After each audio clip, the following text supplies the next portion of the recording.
Hello everyone. I am the Macabre. I am here to help you today. I know you use this video to fall asleep, so before that please like the video and subscribe to the channel. Where are you from and what time are you watching now? Sit back and relax. Crimson Vows. The Lover's Requiem. Chapter 1. Love's First Bloom. The rain fell in a steady rhythm, tapping against the cracked cobblestones of Nocturne Falls like a funeral dirge. Detective Elena Rivera pulled the collar of her trench coat higher, the damp chill seeping into her bones. The fog clung to the city, thick and suffocating, as if it were alive, an unseen predator stalking the streets. She glanced at her partner, Marcus Hale, whose face was set in a grim mask. Neither of them spoke as they approached the greenhouse, its glass panes glistening like dead eyes in the dim light of the street lamps. The greenhouse loomed ahead, a skeletal structure of iron and glass that seemed to breathe with the storm. A single flickering bulb hung above the entrance, casting erratic shadows on the path. The air smelled of wet earth and decay, mingling with the cloying sweetness of roses. Rivera hesitated, her hand hovering over her holster. Something about this place felt wrong, as if the walls were watching, waiting. Hale pushed the creaking door open, and the faint sound of ticking reached their ears, metallic, rhythmic, and unervingly loud. Inside, the air was thick with the scent of flowers, but beneath it lay the acrid tang of something rotting. The greenhouse was a tangle of overgrown vines and wilting blooms, their colors muted under the weak light. Rivera's flashlight cut through the gloom, revealing a macabre scene straight out of a nightmare. The bodies of a young couple were posed in the center of the room, their lifeless faces eerily serene. They stood in a waltz, their arms frozen in an eternal embrace, their feet entangled in a bed of crushed roses. The man's chest was split open, his ribs splayed like the petals of a gruesome flower. Nestled in the cavity was a rusted pocket watch, its face shattered but its hands still ticking. The sound was deafening in the silence of the greenhouse, each tick echoing like a hammer against Rivera's skull. She forced herself to look closer, her stomach churning. The watch's gears were visible, turning sluggishly, as if powered by something other than mechanics. Something alive. The woman's body was no less disturbing. Her wedding dress, once white, was stained crimson at the hem, the fabric clinging to her skin like a second layer. Her hands clutched a bouquet of wilted roses, their petals blackened and crumbling. A sprig of nightshade was pinned to her chest, its purple flowers unnaturally vibrant against the pallor of her skin. Rivera reached out to touch it, but Hale caught her wrist. "Don't," he warned, his voice low. "This whole place feels cursed." The detective's gaze shifted to the floor, where a trail of rose petals led deeper into the greenhouse. The petals were fresh, their crimson hue almost glowing in the flashlight's beam. Rivera followed the trail, her boots crunching against the broken glass strewn across the floor. The ticking of the pocket watch grew louder, more insistent, as if urging her forward. She could feel her heartbeat synchronizing with the sound, each tick a drumbeat in her veins. At the end of the trail was a small table, its surface covered in candles that flickered with an unnatural blue flame. A wine glass sat in the center, its contents a deep, almost black red. The stem was wrapped in a ribbon of blood-stained lace. Beside it lay a folded piece of parchment, its edges charred as if it had been pulled from a fire. Rivera picked it up with trembling hands, the paper cold to the touch. The words were written in a looping, elegant script, forever bound, in life and death. The vows are spoken, the pact is sealed.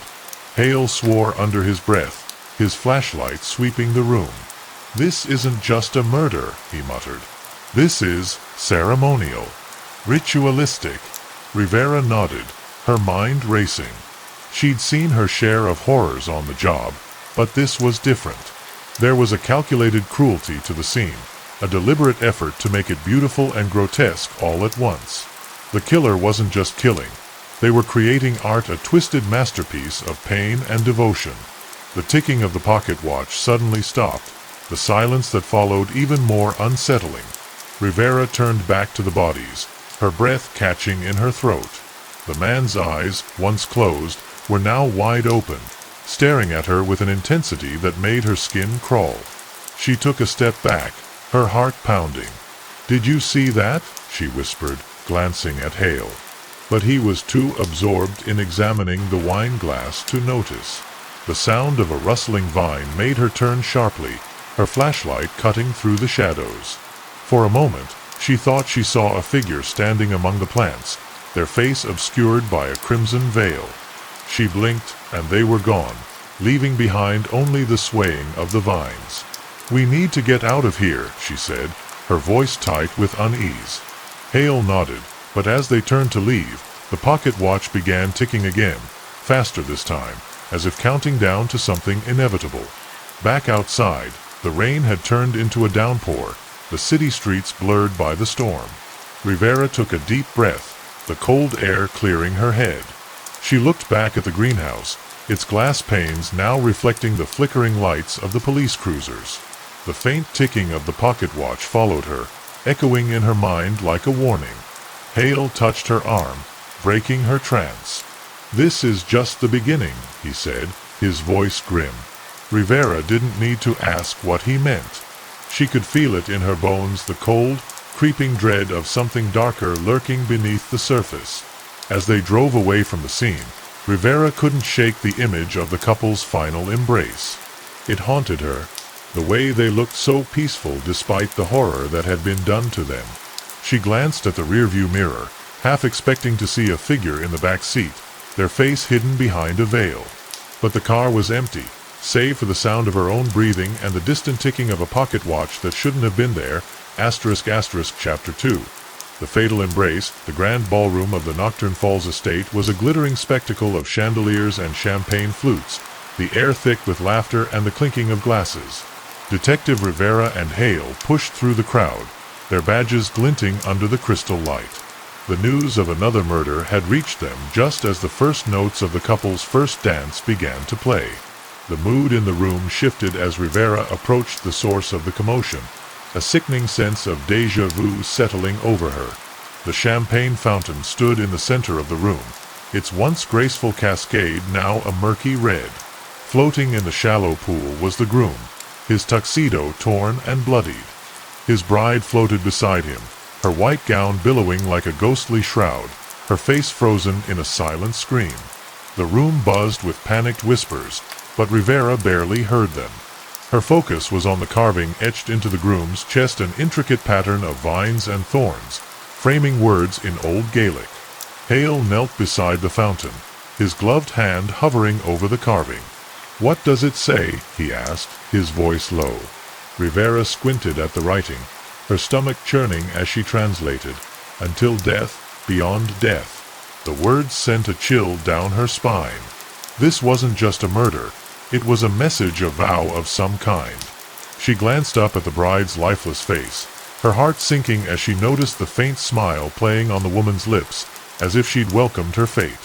The detectives moved closer to the bodies, the sound of their footsteps muffled by the thick carpet. Rivera's eyes were drawn to the pool of water surrounding the fountain. It wasn't champagne. The liquid was too dark, too thick, the coppery tang of blood unmistakable. She knelt down, carefully lifting the edge of the bride's gown from the water. The fabric was heavy, soaked through, and as she let it go, it fell back with a sickening slap. The coroner arrived, pulling back the sheets to reveal the full extent of the horror. The groom's chest was carved with a precision that spoke of a steady hand, the letters of the Gaelic vow jagged yet deliberate. The bride's arms were wrapped tightly around his waist, her fingers curled into fists as if she'd tried to hold on. But it was her face that Rivera couldn't shake. Her expression was almost peaceful, her lips slightly parted as if caught in a sigh. As the bodies were carefully lifted from the pool, something caught Rivera's eye. A single red petal clung to the edge of the fountain, its edges curled and blackened. She reached out, plucking it from the water and holding it up to the light. The petal was smooth and velvety, unnaturally perfect, and it smelled faintly of roses and something else, something metallic. Blood. Hale joined her, his brow furrowed as he examined the petal. Same as the last scene, he said, his voice grim. This isn't just a copycat. It's the same killer. Rivera nodded, her mind racing. The first murder had been brutal, but this was something else. This was personal. The killer wasn't just staging the bodies, they were making a statement. And judging by the way the guests had been whispering, it was a statement that had hit its mark. The detectives moved to question the guests, but it quickly became clear that no one had seen anything suspicious. The killer had slipped in and out like a shadow, leaving behind only carnage and fear. As Rivera spoke to the terrified attendees, she couldn't shake the feeling that she was missing something, a detail, a clue, anything that would make sense of the nightmare they were living. It wasn't until they were back in the car, the rain hammering against the windshield, that Rivera realized what was bothering her. She turned to Hale, her eyes wide. "The vows," she said, her voice barely above a whisper. In the first scene, it was forever bound. This one was until death, beyond death. It's not just a signature. It's a promise. Hale's knuckles whitened on the steering wheel. "You're saying this guy's just getting started?" Rivera didn't answer. She didn't need to. The look on her face said it all. Back at the station, Rivera pored over the case files, her desk cluttered with photos and notes. The connection between the two murders was undeniable, but there was something more, a thread linking them that she couldn't quite grasp. She glanced at the clock, the ticking of the second hand unervingly loud in the quiet room. Time was running out. As the first light of dawn broke through the rain-streaked windows, Rivera leaned back in her chair, her hands trembling. "We're missing something," she muttered to no one in particular. And as if in response, the phone on her desk rang, shattering the silence. She hesitated for a moment before picking it up, her heart pounding in her chest. "This is Detective Rivera," she said, her voice steady despite the dread coiling in her stomach. The voice on the other end was calm, almost amused. Chapter 3. Heartbound Hex. The autopsy room was cold and sterile, the fluorescent lights casting harsh shadows on the stainless steel tables. Rivera stood beside Hale, her arms crossed tightly over her chest as the medical examiner, Dr. Langston, worked. The bodies of the second couple lay before them, their faces pale and lifeless under the unforgiving light. Langston's gloved hands moved with precision, but even she seemed unnerved by the state of the corpses. Rivera's stomach churned as she watched, the faint ticking of a pocket watch echoing in her mind. "Cause of death?" Hale asked, his voice tight with impatience. Langston paused, looking up from the body of the groom. "Drowning," she replied, her tone clinical. "But there's more." She pointed to the man's chest, where the carved Gaelic vow still stood out starkly against his pallid skin. "These markings aren't just superficial. They go deep right down to the bone. It's almost like," she trailed off, shaking her head, "like they were made with something other than a knife." Rivera leaned closer, her eyes narrowing. "What do you mean, something other than a knife?" Langston hesitated, then pulled out a small vial of dark red liquid from her instrument tray. "I found traces of this in their stomachs," she explained. "It's not blood. I ran preliminary tests, and it's some kind of herbal concoction wine, I think, laced with something toxic." Rivera's heart skipped a beat. "Toxic how?" Langston's gaze met hers. "Deadly, but not in the usual way. This is different. It's almost ritualistic." The word hung in the air, heavy and ominous. Rivera exchanged a glance with Hale, who looked just as uneasy. "Get it analyzed," she said, her voice firm. "I want to know exactly what we're dealing with."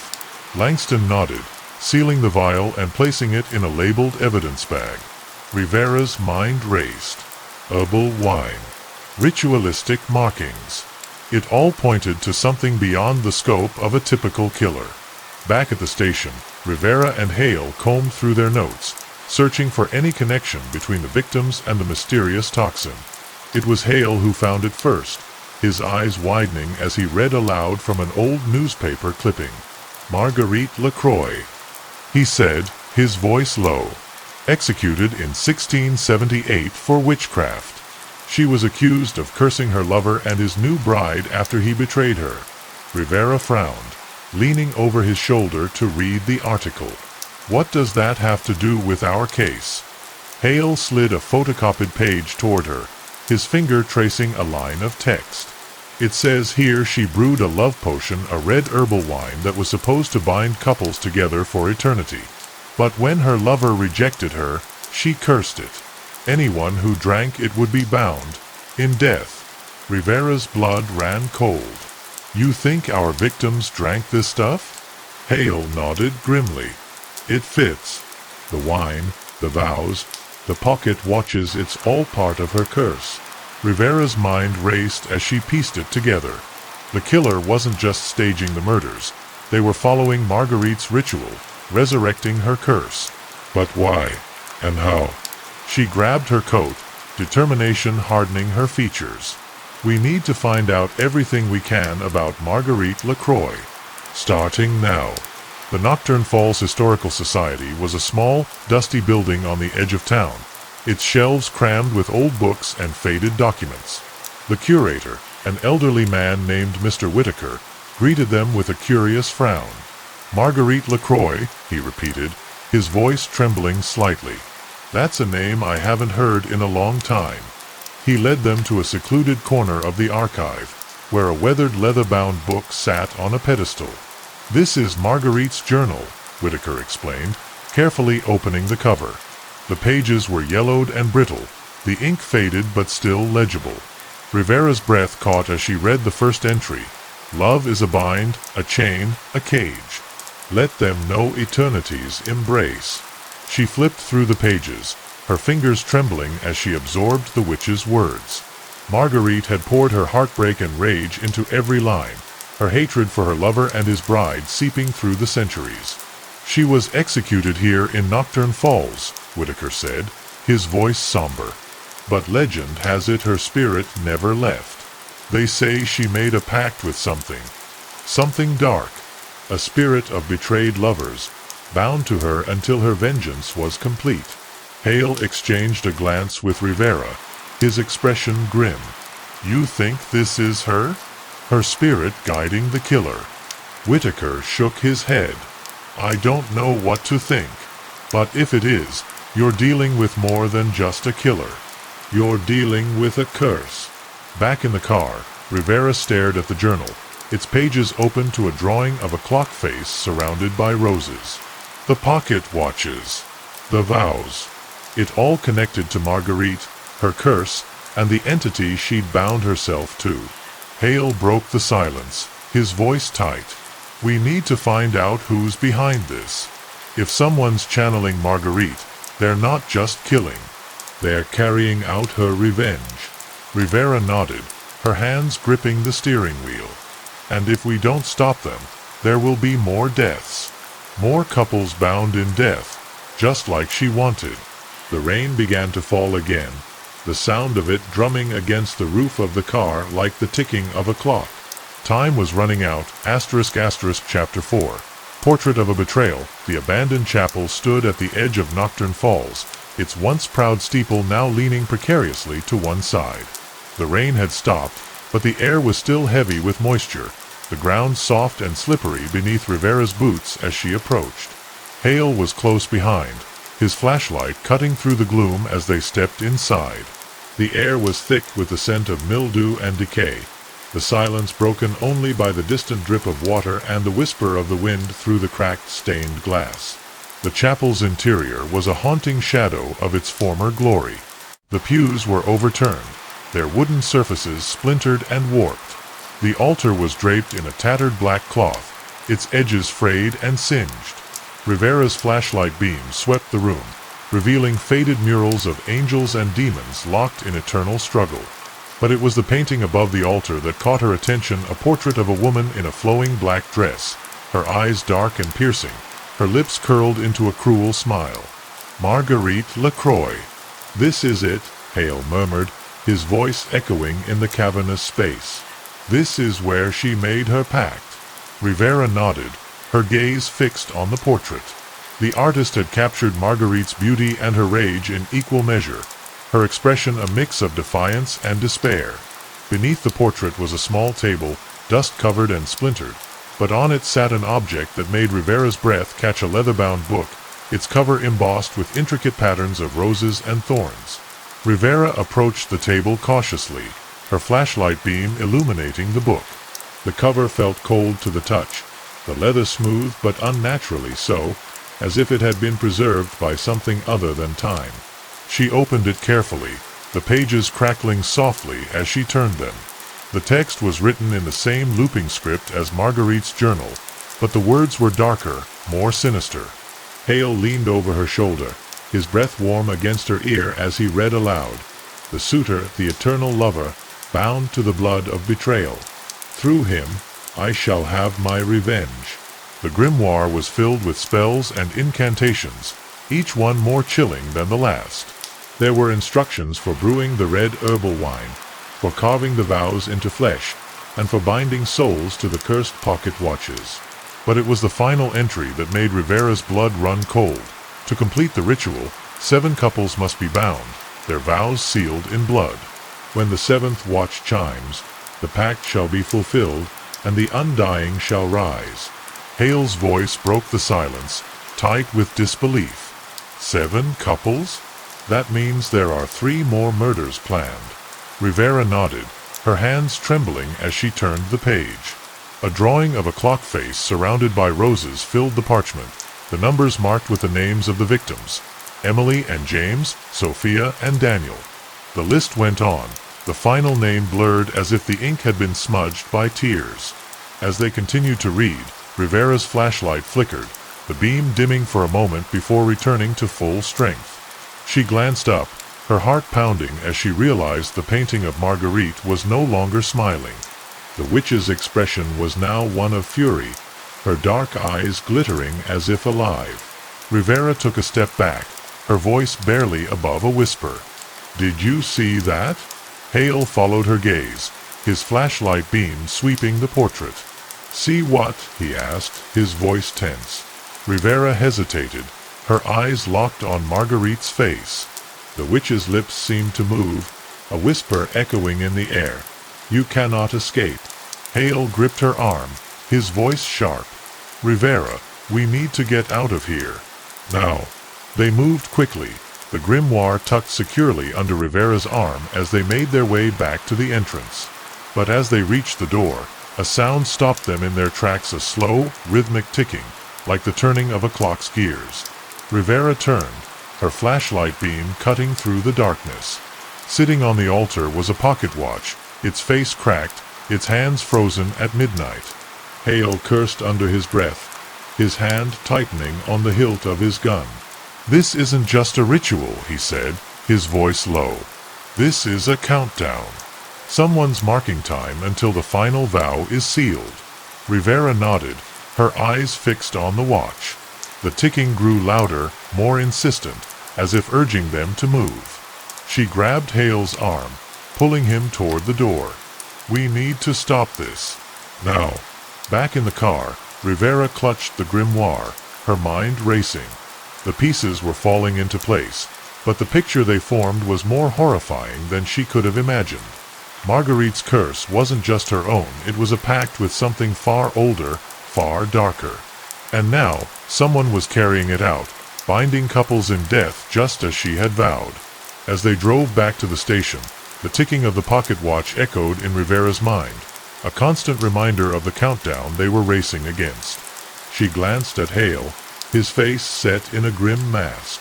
"We're not just hunting a killer," she said, her voice steady despite the fear coiling in her stomach.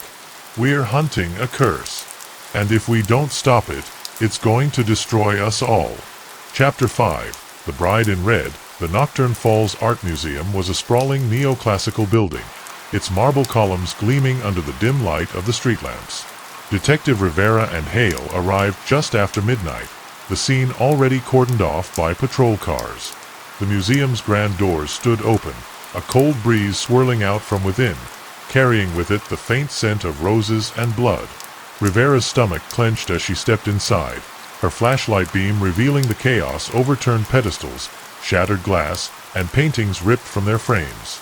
The sound of voices led them deeper into the museum, where officers were gathered around the centerpiece of the room, a life-sized statue of a bride. The figure was carved from white marble, her face serene, her hands clasped over her heart. But something was wrong. The statue's gown, once pristine, was now stained a deep crimson, the fabric pooling at its feet like blood. Rivera's breath caught as she approached, her flashlight illuminating the details. It wasn't a statue. The body of a young woman had been posed to mimic the statue, her skin coated in a fine layer of plaster that gave her the appearance of stone. Her eyes were closed, her expression peaceful, but the horror of her death was evident in the jagged wound across her chest. Rivera's heart pounded as she noticed the rose petals scattered around the base of the statue, fresh, vibrant, and unnaturally red. Hale stepped forward, his voice tight. Another one. The coroner's team arrived, carefully removing the plaster coating to reveal the victim beneath. Rivera recognized her instantly, Sarah Bennett, a local artist known for her portraits of lovers. Her hands, still clasped over her chest, held a broken pocket watch, its gears spilling out like entrails. The watch's face was shattered, but the hands were frozen at 3 o'clock, as if marking the time of her death. As they examined the scene, Rivera noticed something carved into the base of the pedestal. Bound by art, bound by blood. The words were etched in the same looping script as the ones in Marguerite's grimoire, their edges jagged and deliberate. Hale crouched down, running his gloved fingers over the carving. "This isn't just a message," he said, his voice low. "It's a vow. Another step in the ritual." The museum's curator, a nervous woman named Mrs. Green, approached them, wringing her hands. "I don't understand," she said, her voice trembling.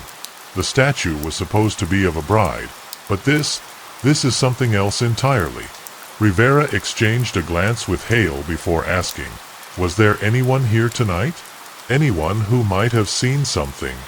Mrs. Green shook her head. "The museum was closed. I was the last one to leave. But there was a man earlier. He came in asking about Marguerite Lacroix." Rivera's pulse quickened. "What did he look like?" Mrs. Green hesitated, her brow furrowed. "Tall, dark hair. He wore a trench coat and kept his face hidden. But there was something off about him. He seemed cold."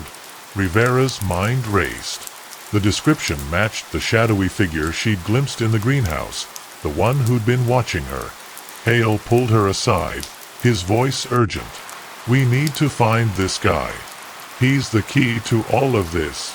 Back at the station, Rivera pored over the grimoire, searching for any mention of art or statues. The pages were filled with spells and incantations, but one passage stood out. The suitor's hand guides the brush, the chisel, the knife. Through art, he binds the soul to eternity. Rivera's stomach churned as she realized the connection. The killer wasn't just staging the murders. He was creating a macabre masterpiece, each death a new chapter in Marguerite's curse. The phone on her desk rang, shattering the silence. Rivera picked it up, her voice steady despite the tension in her chest. "Detective Rivera." The voice on the other end was calm, almost amused. "You're getting closer, Detective. But do you really think you can stop what's already begun?" Rivera's grip tightened on the receiver. "Who is this?" The voice chuckled, low and cold. "A friend. Or perhaps a foe. Either way, the hour is drawing near. The 7th watch will chime soon." The line went dead, leaving Rivera staring at the receiver, her heart pounding. Hale looked up from his desk, his brow furrowed. "Who was that?" Rivera set the phone down slowly, her voice tight. "The killer, or someone connected to him. He said the 7th watch is close." Hale's expression darkened. "That means there's only one left. One more couple to bind." As they gathered their things to head back to the museum, Rivera's desk drawer slid open on its own, the sound making her jump. Inside was a single rose petal, its edges curled and blackened. She picked it up, her fingers trembling as she noticed the faint pattern on its surface, a clock face, the hands frozen at midnight. Hale swore under his breath, his voice low. "This guy's not just playing games. He's taunting us." Rivera nodded, her eyes fixed on the petal. "And if we don't stop him, he's going to complete the ritual. Whatever Marguerite's curse is, it's close to being fulfilled." The ticking of a pocket watch echoed in her mind, a constant reminder of the countdown they were racing against.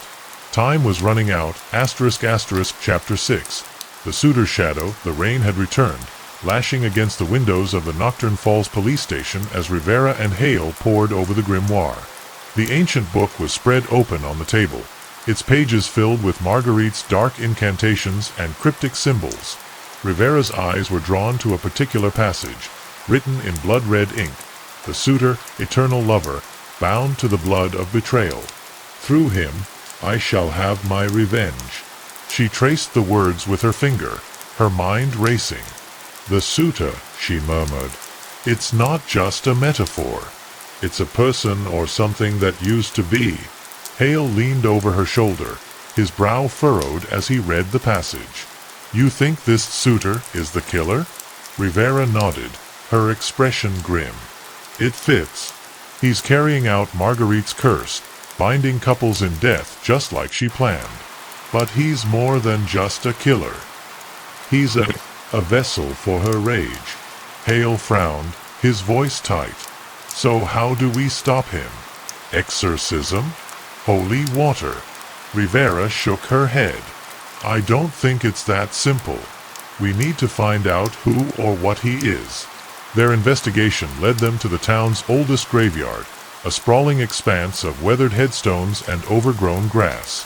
Marguerite Lacroix's grave was easy to find, a crumbling mausoleum at the center of the cemetery, its iron gates twisted and rusted.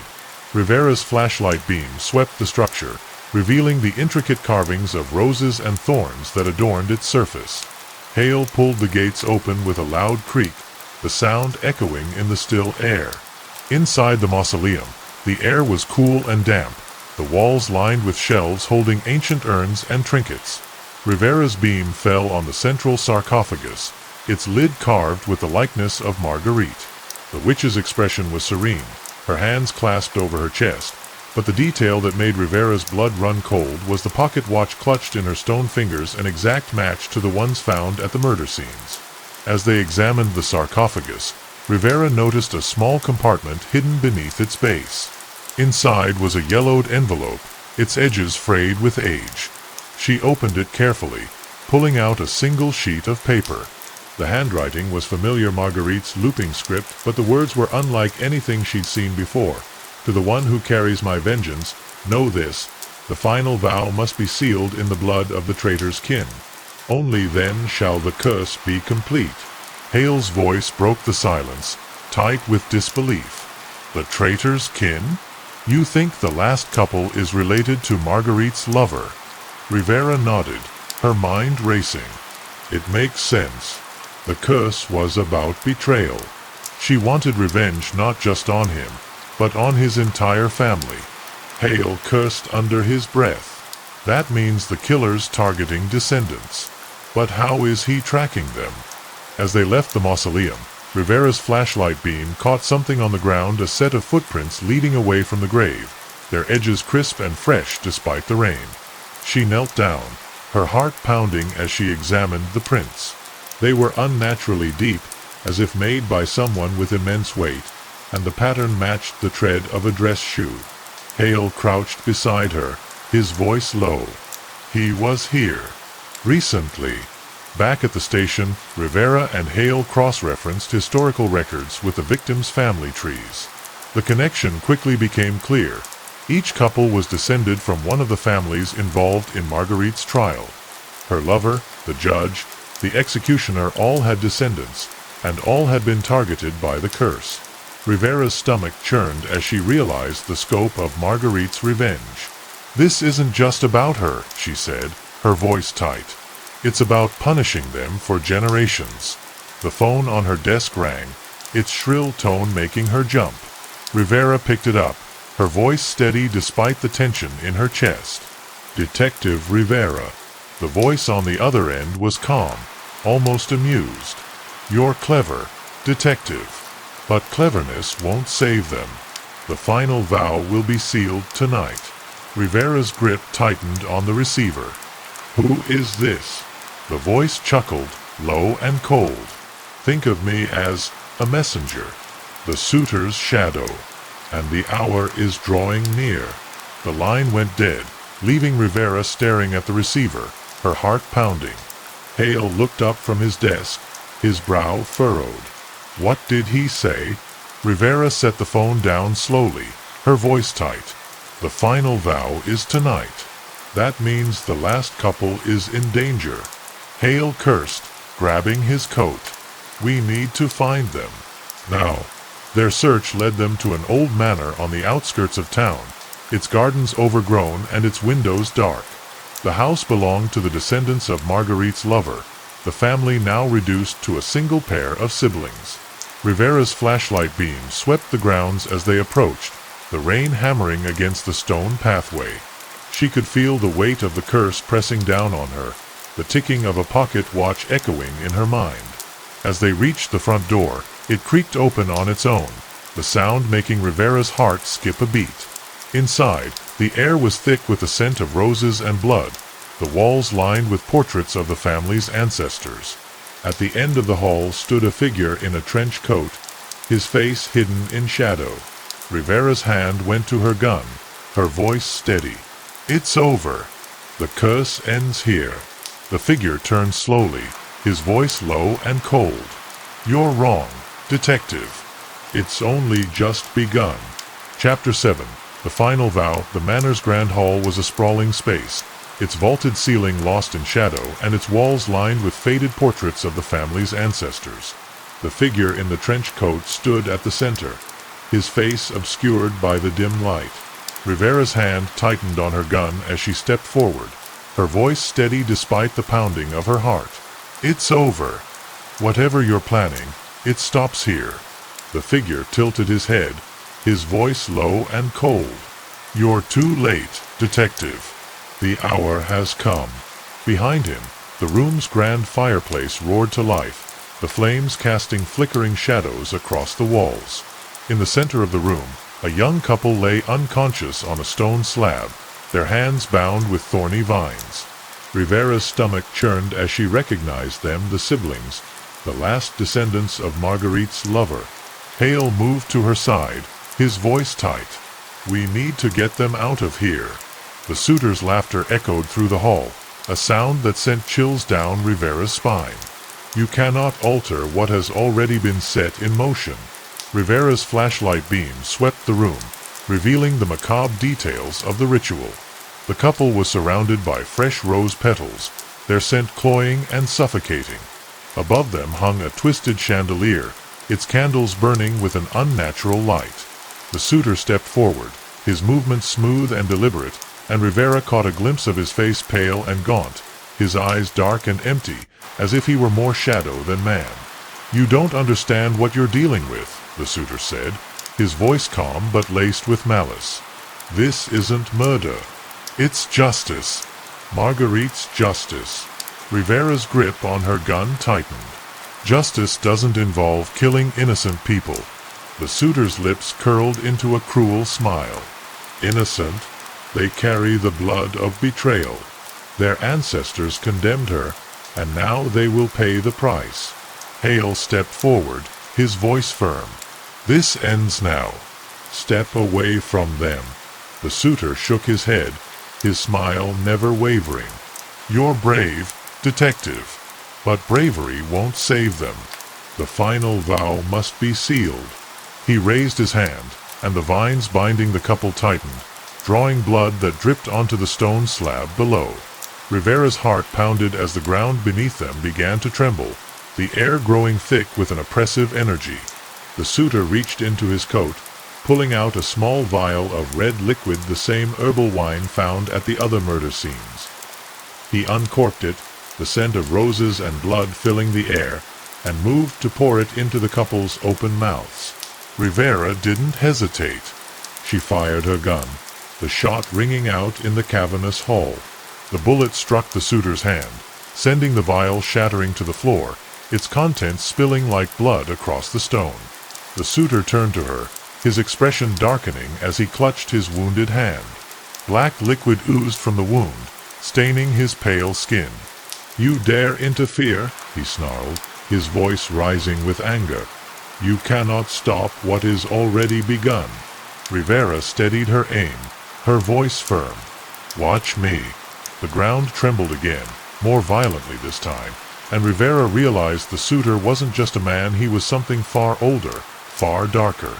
Hale moved to free the couple, his knife cutting through the thorny vines as the suitor advanced on Rivera.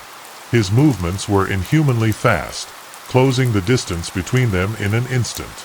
Rivera fired again, the bullet striking his chest, but he barely flinched. The suitor's hand closed around her throat, lifting her off the ground with unnatural strength. Rivera struggled, her vision darkening as her air supply was cut off. Hale shouted, rushing to her aid, but the suitor raised his other hand, sending him flying across the room with a flick of his wrist. Rivera's gun fell from her hand, clattering to the floor as the suitor leaned in close, his voice a whisper. "You should have stayed out of this, detective." As her vision blurred, Rivera's hand found the pocket watch in her coat, the one she'd taken from the museum. She gripped it tightly, the cold metal grounding her as she focused on the suitor's face. "Marguerite's curse won't be fulfilled," she gasped, her voice barely audible. The suitor's grip tightened, but before he could respond, the watch in Rivera's hand began to glow, its light piercing through the darkness. The suitor recoiled, his grip loosening as the light grew brighter. Rivera fell to the ground, gasping for air as the suitor stumbled back, his form flickering like a dying flame. The pocket watch's ticking grew louder, echoing through the hall as the suitor let out a roar of anger. "What have you done?" Rivera clutched the watch, its light enveloping her as she whispered, "I broke the chain." The suitor's form began to dissolve, his body crumbling into ash as the light from the watch consumed him. The ground stopped trembling, the oppressive energy in the room dissipating as the suitor let out one final, anguished scream before vanishing entirely. Rivera lay on the ground, her chest heaving as the light from the watch faded. Hale rushed to her side, his voice filled with relief. "Are you okay?" Rivera nodded, her voice weak but steady. "It's over. The curse, it's broken." Chapter 8. The Last Watch. The morning sun streamed through the broken windows of the manor, its golden light a stark contrast to the darkness of the night before. Rivera sat on the steps of the grand hall, the pocket watch clutched in her hand. It was cold now, its ticking silent, but she could still feel the weight of its power.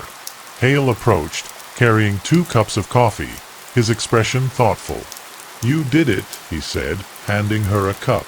"You broke the curse." Rivera shook her head, her voice quiet. "We did it, but it doesn't feel like it's over." The siblings, the last couple targeted by the curse, had been taken to the hospital, their injuries minor but their trauma deep. Rivera and Hale had stayed behind to secure the scene, their flashlights illuminating the remnants of the ritual. The rose petals were withered now, their vibrant red faded to a dull brown, and the vines that had bound the couple had turned to ash. But it was the suitor's trench coat, lying crumpled on the ground, that caught Rivera's attention. She picked up the coat, her fingers brushing against its fabric.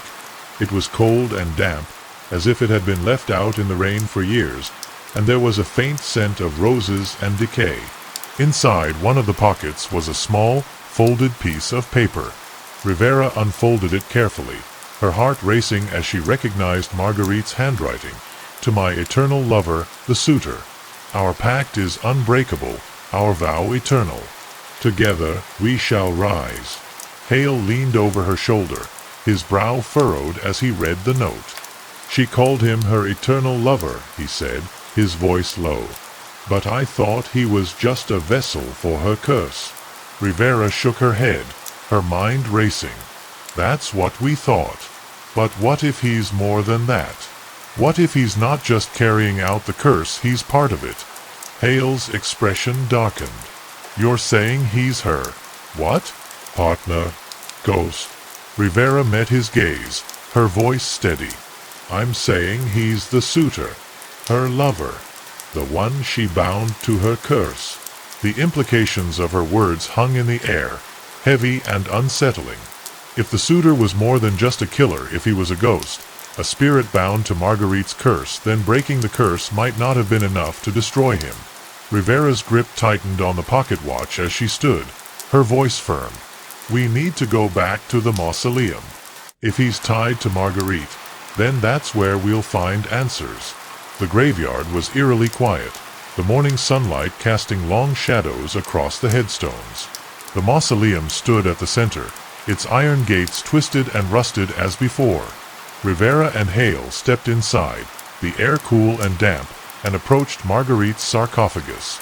The stone figure of the witch was unchanged, her expression serene, but the pocket watch she held was now cracked and lifeless.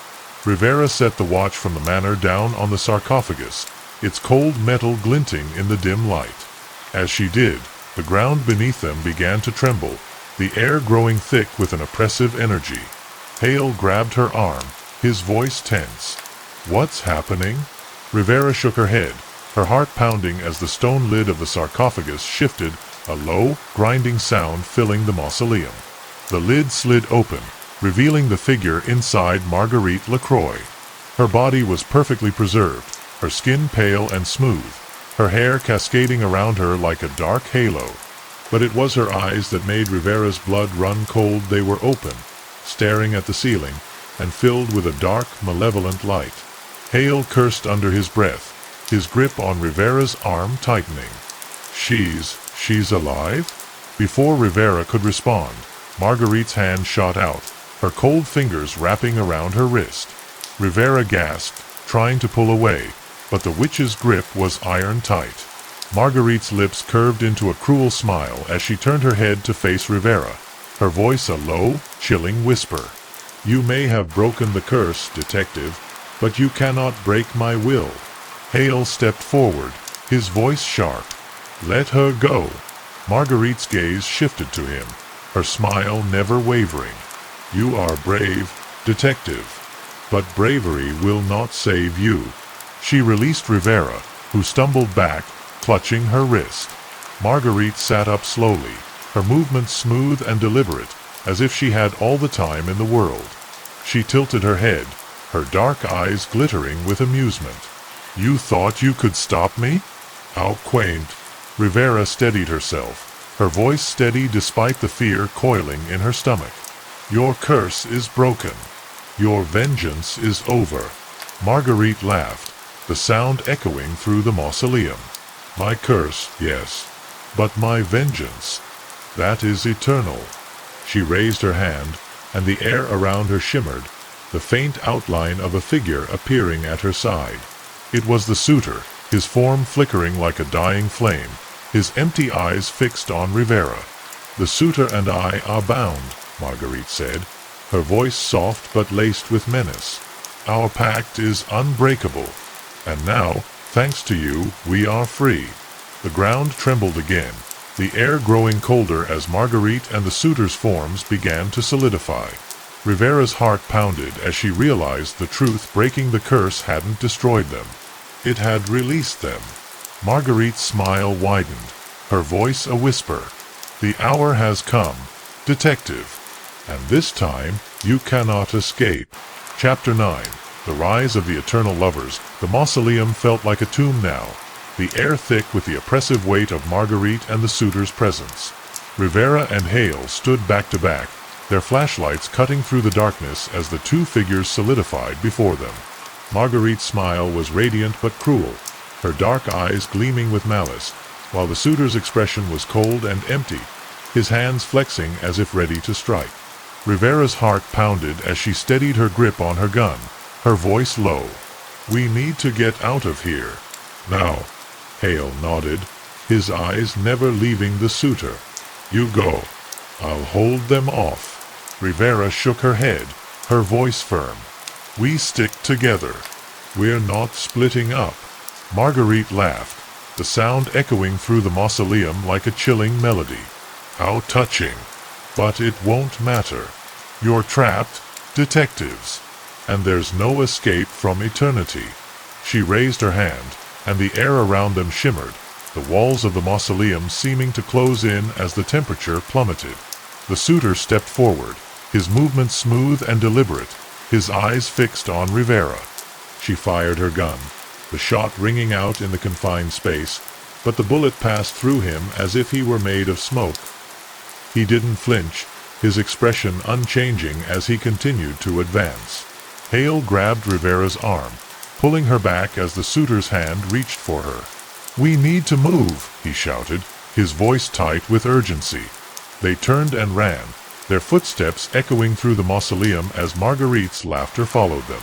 The iron gates slammed shut with a deafening clang, trapping them inside. Rivera grabbed the bars, her heart racing as she searched for a way out. The suitor was behind them, his form flickering like a shadow, his empty eyes filled with purpose. Marguerite stood at the center of the mausoleum, her arms outstretched, her voice a low, hypnotic chant. The ground beneath them began to crack, the air growing thick with the scent of roses and decay.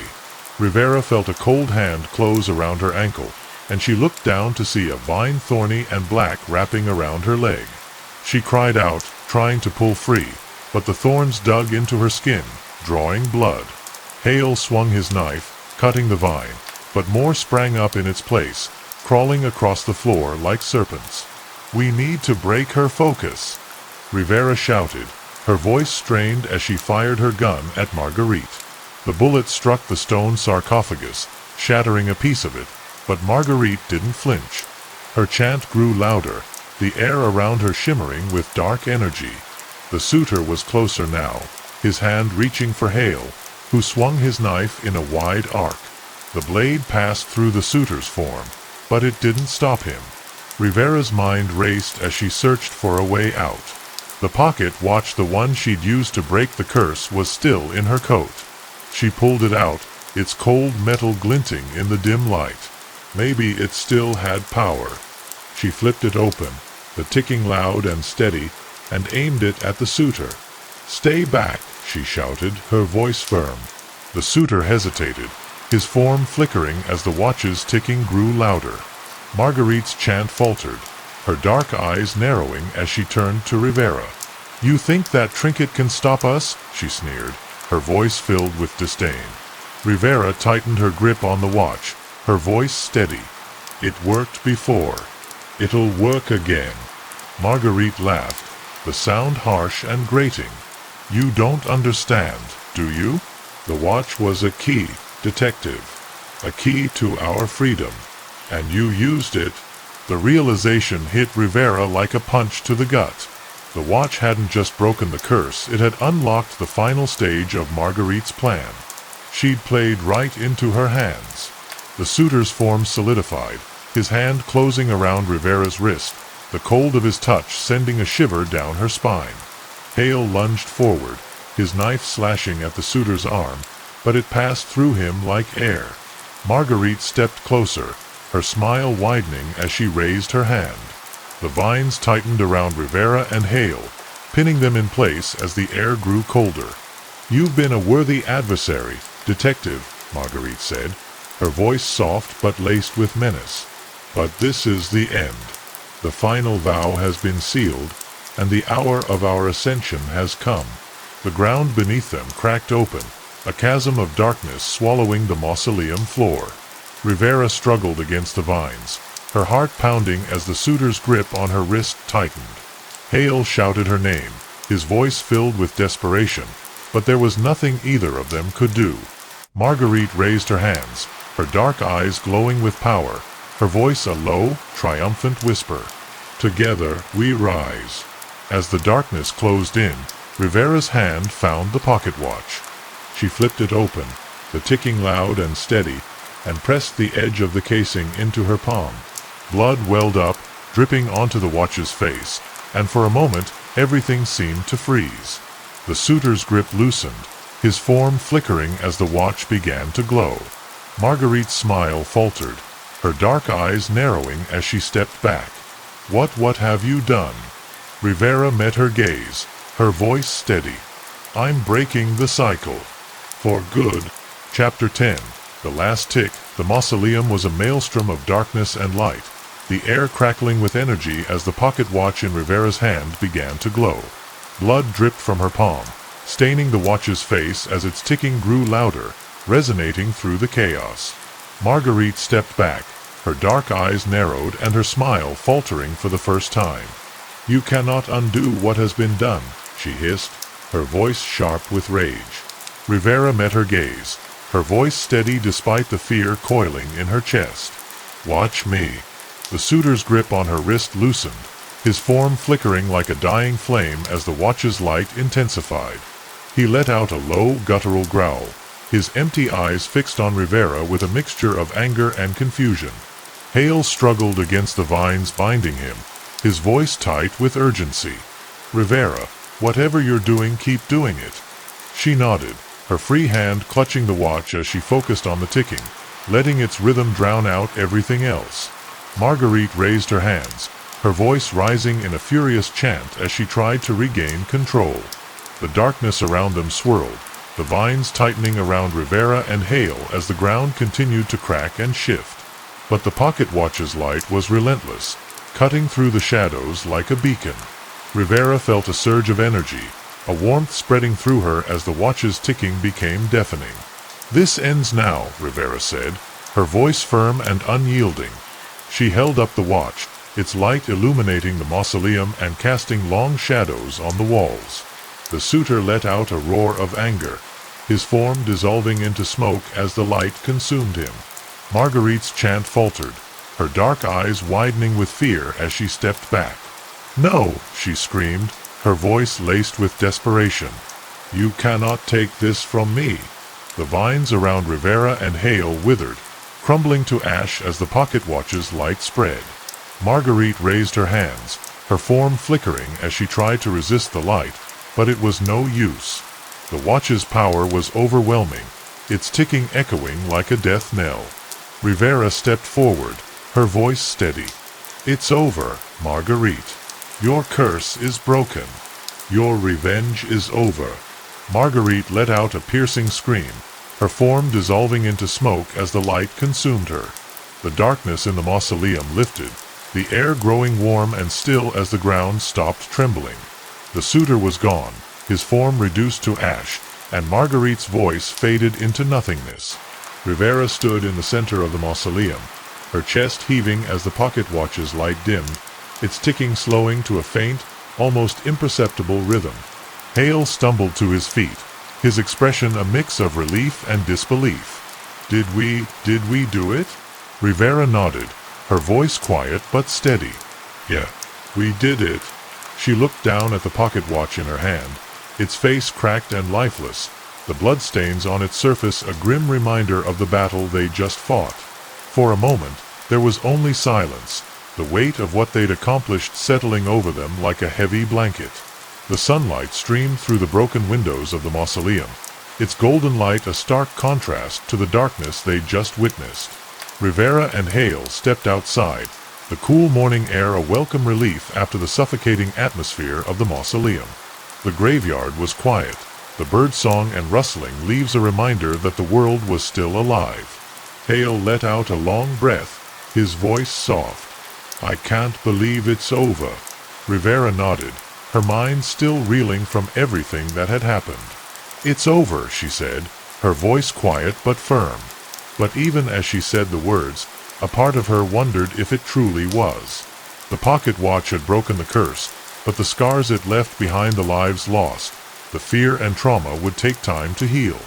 She slipped the watch into her pocket, its cold metal a reminder of the darkness they'd faced and the light they'd fought to bring.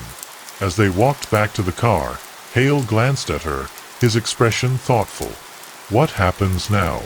Rivera shrugged, her gaze fixed on the horizon. "We rebuild, we remember, and we make sure nothing like this ever happens again." Hale nodded, his voice steady. "Together." Rivera smiled faintly, a sense of resolve settling over her. Together. The drive back to the station was quiet, the events of the night hanging over them like a shadow. But as the sun rose higher in the sky, its warmth chasing away the chill of the night, Rivera felt a sense of hope. They'd faced the darkness and won, and though the scars would remain, they'd also found a strength they didn't know they had. She glanced at Hale, his profile calm and determined, and felt a flicker of gratitude. They'd done it together. Back at the station, Rivera set the pocket watch on her desk, its cracked face a testament to the battle they'd fought. She took a deep breath, letting the sunlight streaming through the windows warm her skin. The curse was broken, the suitor and Marguerite were gone, and the town was safe. But Rivera knew this wasn't the end, it was a new beginning. She smiled faintly, her voice quiet but firm. "We'll be ready, no matter what comes next." The Hollow Hearts Murders. The attic was a tomb of forgotten memories, its air thick with the scent of mildew and decay. The wooden beams groaned under the weight of the house, a decrepit Victorian relic on the edge of Raven Spire. Detective Eleanor Graves stepped over the threshold, her flashlight cutting through the oppressive darkness. The beam danced across piles of old furniture, their silhouettes like crouching beasts in the shadows. The air was unnaturally cold, carrying with it the faint tang of copper. She tightened her coat around her, her breath visible in the frosty air. The woman sat propped against the far wall, her head lolled to one side as if she'd merely drifted off to sleep. But the serenity of her expression was a stark contrast to the horror below her neck. Her chest had been hollowed out with surgical precision, the edges of the wound unnaturally smooth. Blood pooled around her, soaking into the fabric of her dress and spreading across the floorboards like a dark, creeping hand. Eleanor's stomach churned, but she forced herself to approach. The victim's hands rested in her lap, pale and delicate, clutching a small, polished wooden box. It was beautiful in a way that made Eleanor's skin crawl, the kind of beauty that felt wrong, like a spider's web glistening with dew. The box was intricately carved with swirling patterns of vines and thorns, the craftsmanship breathtaking in its detail. At its center was a single word: splintered. Eleanor knelt beside the body, the floorboards creaking beneath her weight. She carefully pried the box from the woman's cold fingers, her gloves crinkling as she opened it. Inside was a slip of parchment, its edges yellowed and brittle. The handwriting was elegant, each letter precise and deliberate, as if the writer had poured their soul into the words. "Love is a splintered thing," the note began. Sharp to the touch, yet soft in its breaking. "You clung to it, though it bled you dry. I have taken what you did not deserve. Your heart was never yours to keep." Her own heart pounded as she read the words, a cold sweat breaking out on the back of her neck. The note was more than a message, it was a confession, a taunt, a piece of a puzzle she wasn't sure she wanted to solve. She set the box down carefully, her hands trembling despite her best efforts to steady them. The victim's face was peaceful, almost as if she'd welcomed the intrusion into her chest. Eleanor reached into her coat pocket for her phone, snapping a few quick photos of the scene. The flash illuminated the room in brief, stark bursts, capturing the ghastly tableau in chilling detail. "Detective Graves?" A voice called from the stairs, making her jump. She turned to see Officer Jenkins hovering in the doorway, his face pale beneath his cap. "The coroner's here. They're ready for you." "Tell them to hold off," Eleanor said, her voice sharper than she'd intended. She took a deep breath, forcing herself to soften her tone. "Just give me a minute." Jenkins nodded and disappeared down the stairs, leaving her alone once more. She turned back to the body, her mind racing. There was something off about the scene, something she couldn't quite place. Her eyes scanned the room, falling on a photograph lying face down a few feet away. She picked it up, brushing off the dust to reveal an image of the victim with a man, their faces pressed close, smiling. But someone had torn the photo in half, leaving only the woman's side intact. Eleanor frowned, turning the photograph over in her hands. On the back, in the same elegant script as the note, was a single word: unworthy. Her radio crackled to life, making her jump. "Detective Graves, we've got an ID on the victim," Jenkins' voice said. "Her name is Clara Whitmore. Divorced 6 months ago." Eleanor's stomach churned as she looked back at Clara's serene face. "Divorced?" she murmured under her breath. "So what? You think that gives someone the right to take her heart?" The attic seemed to grow colder, the shadows pressing in around her. She shivered, her breath coming in short, visible puffs. That's when she noticed it, a faint, rhythmic tapping, like fingernails against wood. She froze, her heart pounding in her chest as she turned slowly toward the sound. The wooden box sat where she'd left it, innocent and unassuming.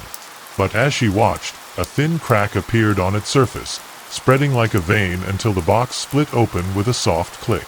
Inside, nestled in a bed of crimson velvet, was a single, perfectly preserved rose petal. It was black as midnight, its edges curling like the pages of an old, forgotten book. "What the hell?" she whispered, reaching out to touch it. The moment her gloved finger brushed the petal, the room was plunged into darkness. Her flashlight flickered and died, leaving her in utter blackness. She stumbled back, her heart racing as she fumbled for her sidearm. "Is someone there?" she called, her voice sounding small and far away in the suffocating dark. For a moment, there was nothing but silence.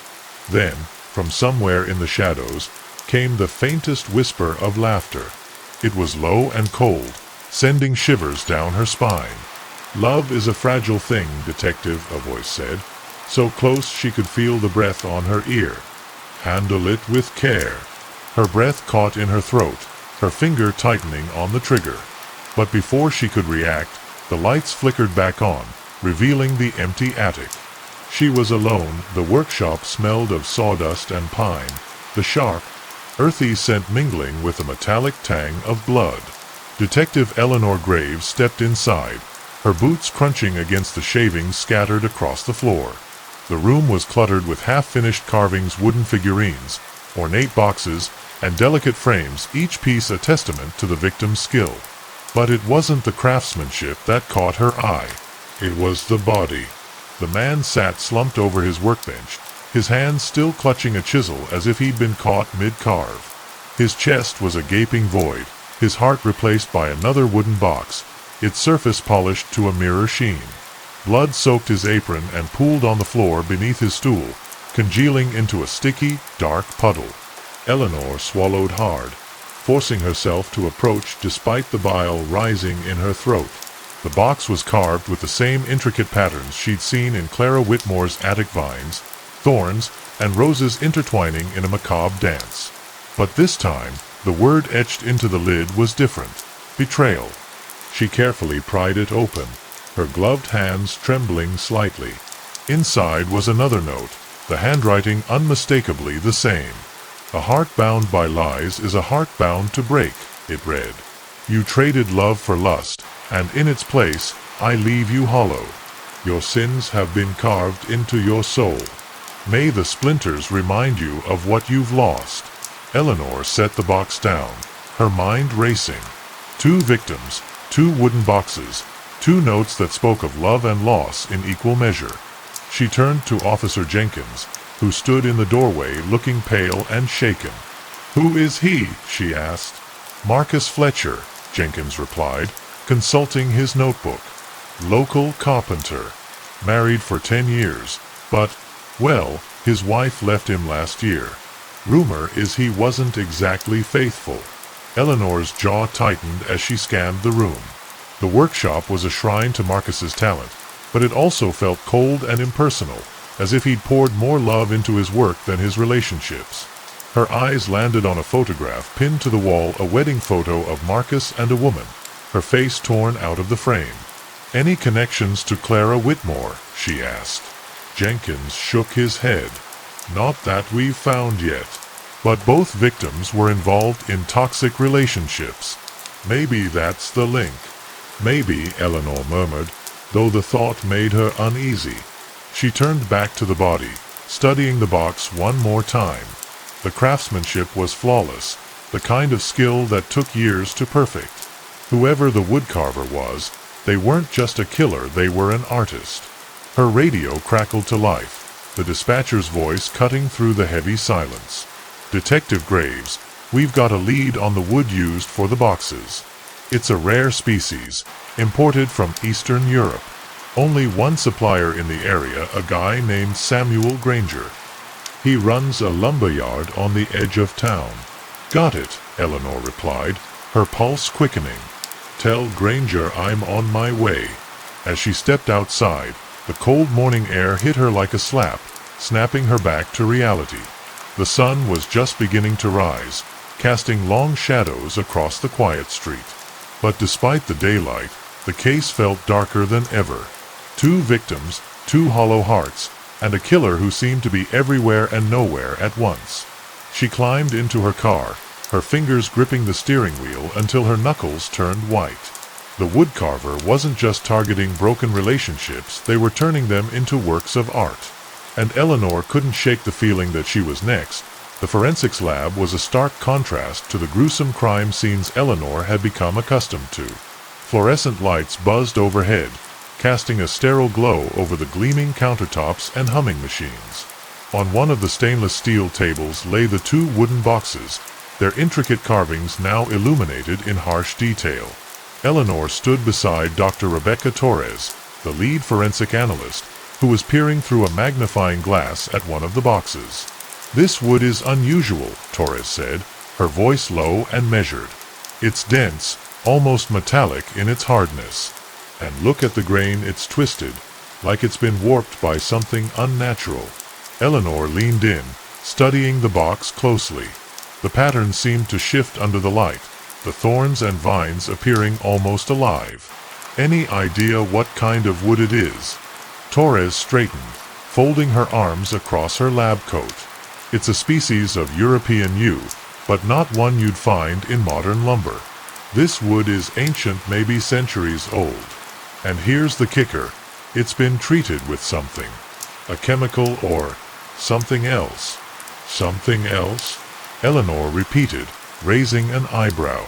Torres hesitated, her expression uncharacteristically uneasy. "I ran a few tests, and the results were strange. The wood seems to be infused with organic matter. Human blood, to be exact." Eleanor's stomach turned. "The victim's blood?" "No," Torres said, shaking her head. "Older blood. Much older. Whoever carved these boxes soaked them in it. Maybe as part of a ritual." The word ritual hung in the air like a dark cloud. Eleanor's mind raced, piecing together the fragments of the case. 2 victims, their hearts replaced with boxes containing cryptic notes. A killer who saw themselves as an artist, purifying love through violence. And now, cursed wood soaked in blood. "This isn't just about the victims," Eleanor murmured, half to herself. "It's about the boxes. They're the key." Torres nodded, reaching for a folder on the table. She pulled out a faded document, its edges brittle with age. "I did some digging and found a lead. This wood matches descriptions of a type of cursed yew used in 19th century England. It was linked to a man named Elijah Hollow, a matchmaker who went off the rails." Eleanor took the document, skimming the handwritten text. "What do you mean, went off the rails?" "Elijah was obsessed with creating perfect couples," Torres explained. "But when his matches failed, he blamed their flawed hearts.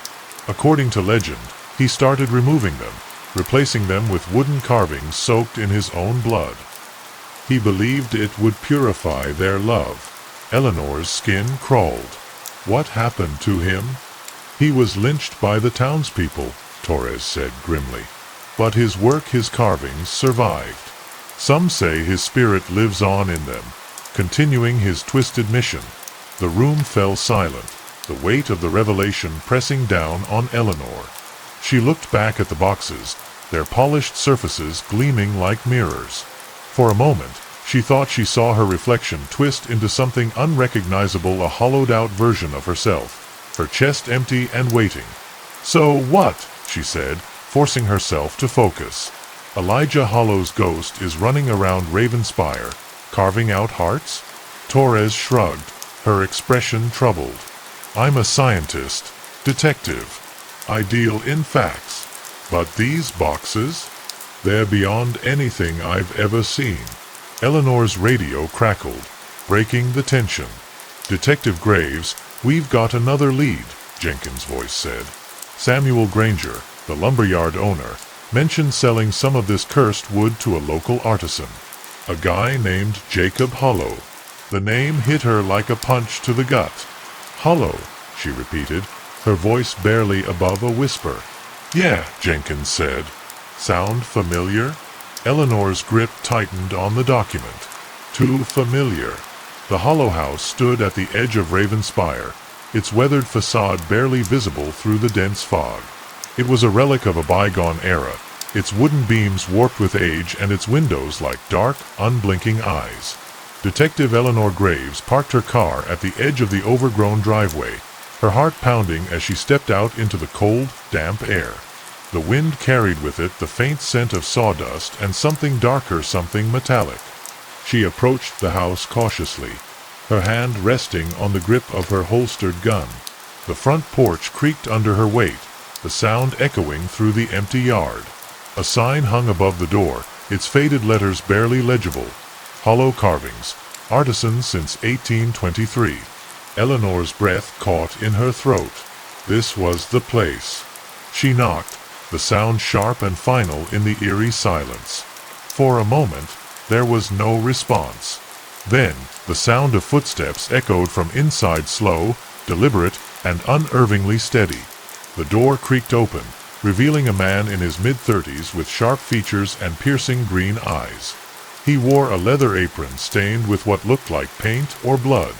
"Can I help you?" he asked, his voice calm and measured. "Jacob Hollow?" Eleanor asked, her tone firm despite the unease coiling in her chest. "That's me," he said with a faint smile that didn't reach his eyes. "What can I do for you, detective?" Eleanor hesitated, thrown by his familiarity. "You know who I am?" "Of course," he said, stepping aside to let her in. "You've been all over the news lately. The Hollow Hearts murders, they're calling them. Gruesome stuff." The inside of the house was a maze of half-finished carvings, figurines, frames, and ornate boxes like the ones left at the crime scenes. The air was thick with the scent of sawdust and something else, something sickly sweet. Eleanor followed Jacob into a workshop at the back of the house, her eyes darting to the tools scattered across the workbenches. "You've been busy," she said, her tone neutral. Jacob shrugged, picking up a chisel and running his fingers along its edge. "It's the family trade. We've been carving since my ancestor Elijah first set foot in Ravenspire. Speaking of which, you're here about the wood, aren't you?" Eleanor's stomach tightened. "What do you know about it?" Jacob set the chisel down and turned to face her, his expression unreadable. "The cursed you? It's been in our family for generations. Elijah used it in his work, and it's been passed down ever since. I thought it was just a legend until I started working with it. There's something alive about it. It speaks to you, you know." Eleanor's skin crawled at the way he said it, as if the wood were a person. "Where is it now?" Jacob gestured to a locked cabinet in the corner of the room. "In there. I don't let just anyone handle it. It's dangerous stuff." "Dangerous how?" Jacob's smile widened, but there was something dark in his eyes. "It has a way of consuming you. Elijah believed it could purify love, but it does the opposite. It brings out the worst in people. Their anger, their jealousy, their pain. It feeds on it." Eleanor crossed her arms, studying him carefully. "And you? Has it brought out the worst in you?" Jacob laughed, a low, humorless sound. "I'm just a carver, detective. I work with what I'm given. But if you're asking if I'm the woodcarver, well, that would be too easy, wouldn't it?" Eleanor's jaw tightened. There was something off about him, something she couldn't quite place. Mind if I take a look at the wood? Jacob hesitated, his hand twitching toward the cabinet. I'm not sure that's a good idea. It's not something you can just walk away from. Before Eleanor could press him, a crash echoed from upstairs, shaking the house to its foundation. Both of them froze, their eyes darting to the ceiling. What was that? Eleanor asked, her hand instinctively going to her gun. Jacob's face paled, his calm demeanor cracking for the first time. I don't know, but it's coming from the attic. The attic stairs groaned under their weight, the sound echoing through the hollowed walls of the old house. Jacob led the way, his flashlight cutting through the oppressive darkness, while Eleanor followed close behind, her gun drawn. The air grew colder with each step, a damp chill that clung to her skin and seeped into her bones. The darkness seemed alive, pressing in around them as they ascended. The attic was a labyrinth of forgotten relics, dust-covered furniture, tattered trunks, and stacks of yellowed newspapers. But what caught Eleanor's eye was the corner of the room, where a long wooden table stood beneath a single flickering bulb. On the table lay a series of wooden carvings, each one more intricate than the last. Eleanor recognized the patterns immediately. They were the same designs from the boxes left at the murder scenes. "What is this?" she asked, her voice tight with unease. Jacob hesitated, his flashlight trembling in his hand. "My great-grandfather's work." Elijah believed that love could be purified through pain, that it could be carved into something eternal. Eleanor stepped closer, her eyes scanning the carvings. They weren't just boxes, there were figures, too, their faces twisted in agony or ecstasy, their bodies contorted as if frozen mid-scream. "These are people," she murmured, her stomach churning. "Not just people," Jacob said, his voice barely above a whisper. "They're his experiments, his failures." Eleanor turned to him, her eyes narrowing. "What do you mean, failures?" Jacob avoided her gaze, his face pale and drawn. Elijah was obsessed with creating perfect love. When his matches didn't work, he took it as a personal insult. He believed their hearts were flawed, so he removed them, replaced them with carvings. Eleanor's heart pounded in her chest, the weight of his words pressing down on her. "And you? What do you believe?" Jacob flinched, his hands clenching into fists. "I'm not like him," he said, though the words sounded hollow. "I've tried to distance myself from his legacy, but it's hard. The wood, it calls to me. It's like it's alive, a part of me I can't escape." The flickering bulb above them dimmed suddenly, casting the room into near darkness. Eleanor's breath caught in her throat as a low, guttural growl echoed from the shadows. She spun around, her gun trained on the darkness, but there was nothing there. "What the hell was that?" she demanded, her voice trembling despite her best efforts to stay calm. Jacob's flashlight flickered and died, leaving them in utter blackness. "It's him," he whispered, his voice filled with a quiet sort of terror. "Elijah! He's here!" Before Eleanor could respond, the table beside her shifted, the carvings sliding off and clattering to the floor. The bulb above them flared to life, bathing the room in a harsh, sickly light. In the center of the room stood a figure cloaked in shadows, its face obscured by a carved wooden mask. The figure stepped forward, its movements unnaturally fluid, like a puppet on invisible strings. The air grew heavy, the scent of sawdust and blood filling Eleanor's nose. She tightened her grip on her gun, her finger hovering over the trigger. "Who are you?" she demanded, her voice steady despite the fear clawing at her chest. The figure tilted its head, the mask cracking into a grotesque smile. "A guardian of love," it said, its voice a haunting blend of whispers and growls. "A purifier of broken hearts." Eleanor's breath hitched as the figure lifted its hand, revealing a carving knife glinting in the dim light. "Stay back," she warned, her finger tightening on the trigger. But before she could fire, the figure lunged, moving faster than she could react. Its hand closed around her wrist, the grip like iron, and the knife flashed in the air. Pain erupted in her chest, sharp and searing, as the blade pierced her skin. The last thing she saw before the darkness claimed her was the figure's mask, its carved features twisted into a triumphant grin. Eleanor woke to the sound of dripping water, the rhythmic plink-plink echoing in the darkness.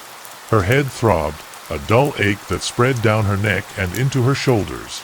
She tried to move, but her wrists and ankles were bound tightly with coarse rope, the fibers digging into her skin. Her chest burned where the knife had pierced her, the pain sharp and unrelenting. She blinked, willing her eyes to adjust to the dim light. She was in a cellar of some kind, the walls lined with rough stone and the air thick with the scent of damp earth and decay. Chains hung from the ceiling, their hooks rusted and stained with something dark. Across the room, a wooden table was covered in tools, chisels, knives, and saws, all meticulously arranged. The sound of footsteps echoed from the shadows, slow and deliberate, each one sending a shiver down her spine. Eleanor's heart raced as the figure emerged from the darkness, the same cloaked figure from the attic, its carved wooden mask grinning down at her. "Who are you?" she demanded, her voice hoarse but steady. The figure tilted its head, the mask's expression shifting unnaturally, as if it were alive. "I am the keeper of the hollowed hearts," it said, its voice a haunting blend of whispers and growls. "The vessel of Elijah's will." Eleanor's breath hitched. This wasn't just some deranged killer, this was something more, something older. "Let me go," she said, her tone firm despite the fear clawing at her chest. The figure chuckled, a low, guttural sound that sent a chill through the room. "You are not here to be freed, detective. You are here to be transformed." It stepped closer, its gloved hand reaching for the table of tools. It picked up a chisel, running its fingers along the edge as if admiring its craftsmanship. Eleanor's mind raced, searching for a way out. Her gun was gone, her phone nowhere to be seen. She was completely at its mercy. "Why me?" she asked, stalling for time. The figure paused, considering her question. "You are a seeker of truth, a hunter of the broken. But you, too, are hollow. Your heart is filled with pain, with loss. I can see it in your eyes." Eleanor's stomach twisted at its words. Memories of her failed marriage, her estranged father, and the countless victims she'd been unable to save flashed through her mind. She pushed them aside, focusing on the figure. "I'm not hollow," she said, her voice steady. "And I'm not afraid of you." The figure laughed again, the sound echoing through the cellar. "Brave words, detective. But bravery will not save you." It moved suddenly, its hand grabbing her chin and forcing her to look into its mask's hollow eyes. The wood felt cold and alive, as if it were breathing. "You will join the others," it whispered. "Your heart will be carved into something pure, something eternal." Before Eleanor could respond, the figure released her and stepped back. It reached for the table again, this time picking up a small, ornate box. The same kind of box that had been left with the victims. "Elijah's work was never finished," it said, its voice almost reverent. "But with your heart, his legacy will live on." Eleanor's mind raced, her eyes darting around the room for anything she could use as a weapon. Her gaze landed on a rusty nail protruding from the wall just behind her. She shifted her weight, inching her hands closer to it. "You're not Elijah," she said, her voice defiant. "You're just a pawn, a hollow vessel." The figure froze, its mask's grin faltering for the first time. "You dare mock me?" it growled, its grip tightening on the box. Eleanor's fingers brushed against the nail, her heart pounding in her chest. "I'm not mocking you," she said, her voice calm and steely. "I'm freeing you." With a sudden burst of strength, she twisted her wrists against the nail, feeling the rope fray and snap. She surged to her feet, her body aching with every movement, and lunged at the figure. The cellar erupted into chaos as they grappled, the mask's cold wood pressing against her skin. But Eleanor refused to back down. She was done being a victim. The cellar was a blur of motion and sound as Eleanor grappled with the figure, her hands clawing at the wooden mask. It was unnaturally strong, its grip like iron, but she refused to let it overpower her. She slammed her elbow into its chest, the impact sending a jolt of pain up her arm, but the figure barely flinched. "Fight all you want," it hissed, its voice a twisted amalgamation of whispers. "You cannot escape the curse." Eleanor's breath came in ragged gasps as she twisted out of its grip, her eyes darting to the table of tools. She lunged for a chisel, her fingers closing around the cold metal just as the figure grabbed her by the hair and yanked her back. Pain exploded in her scalp, but she gritted her teeth and swung the chisel blindly. The sharp edge struck the figure's arm, a sickening crunch echoing through the cellar. It stumbled back, its cloak tearing and revealing a glint of pale, splintered wood beneath. Eleanor's stomach churned as she realized the truth: the figure wasn't fully human. Its body was a patchwork of flesh and wood, twisted together in a grotesque imitation of life. "What are you?" she whispered, her voice trembling despite her defiance. The figure straightened, its mask tilting as it regarded her. "I am Elijah's creation," it said, its voice dripping with malice. "His masterpiece. And you will be my masterpiece." It lunged again, its movements faster than before. Eleanor barely managed to dodge, her back hitting the stone wall. Her vision swam, the pain in her chest flaring with every breath, but she forced herself to focus. She couldn't let it win. "Elijah's dead," she spat, her voice harsh. "You're just a shadow. A ghost." The figure froze, its mask trembling as if it were about to crack. "I am more than a shadow," it growled, its voice rising in pitch. "I am his will, his vengeance, his curse." Eleanor's mind raced as she scanned the room for anything that could give her an edge. Her eyes landed on a rusted chain hanging from the ceiling, its hook glinting in the dim light. She made her move, diving for it just as the figure charged. The hook swung wildly as she grabbed it, the chain clattering against the stone floor. She twisted, aiming for the figure's head, and swung with all her strength. The hook struck the mask, the wood splintering with a deafening crack. The figure staggered back, a low, guttural howl escaping its throat. The mask fell away, revealing a face that was neither human nor wood but something in between, a twisted amalgamation of both, its eyes hollow and its mouth frozen in a silent scream. Eleanor seized the moment, her body moving on instinct. She drove the chisel into the figure's chest, the blade sinking deep into the twisted wood and flesh. The figure shrieked, its body convulsing as black ichor spilled from the wound. But it wasn't enough. The figure grabbed her by the throat, lifting her off the ground with terrifying ease. Its hollow eyes bore into hers, its voice a distorted cacophony. "You cannot kill me," it hissed. "I am eternal." Eleanor's vision darkened, her lungs burning for air. She clawed at its hand, her fingers brushing against something cold and metallic in its chest. The blade of the chisel. With the last of her strength, she twisted the blade, driving it deeper. The figure shuddered, its grip loosening as it let out a final, ear-splitting scream. Its body began to crumble, the wood splintering and the flesh disintegrating into ash. Eleanor collapsed to the floor, gasping for air as the figure dissolved into a pile of blackened debris. The cellar fell silent, the only sound the faint drip of water echoing in the darkness. But as she lay there, her body battered and her mind reeling, she couldn't shake the feeling that it wasn't over. Eleanor staggered out of the cellar, her body aching and her mind racing. The hollow house loomed above her, its darkened windows like accusing eyes. The fog had thickened, shrouding the yard in a ghostly haze. She leaned against the porch railing, her breath coming in ragged gasps, and clutched the chisel tightly in her hand. It was the only thing that felt real, the only thing grounding her in the face of what she'd just endured.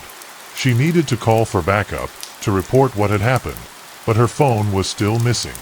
The thought of going back into that house made her skin crawl, but she had no choice. She had to find evidence, something concrete to tie the woodcarver to the murders. The front door creaked as she pushed it open, the sound echoing through the empty house. The air inside was heavy, the scent of sawdust and decay clinging to every surface. Eleanor's flashlight flickered as she stepped inside, its beam illuminating the chaos left in her wake. She made her way to the workshop, her heart pounding with every step. The room was exactly as she'd left it, tools scattered across the workbenches, carvings strewn across the floor. But there was something different now, something she hadn't noticed before.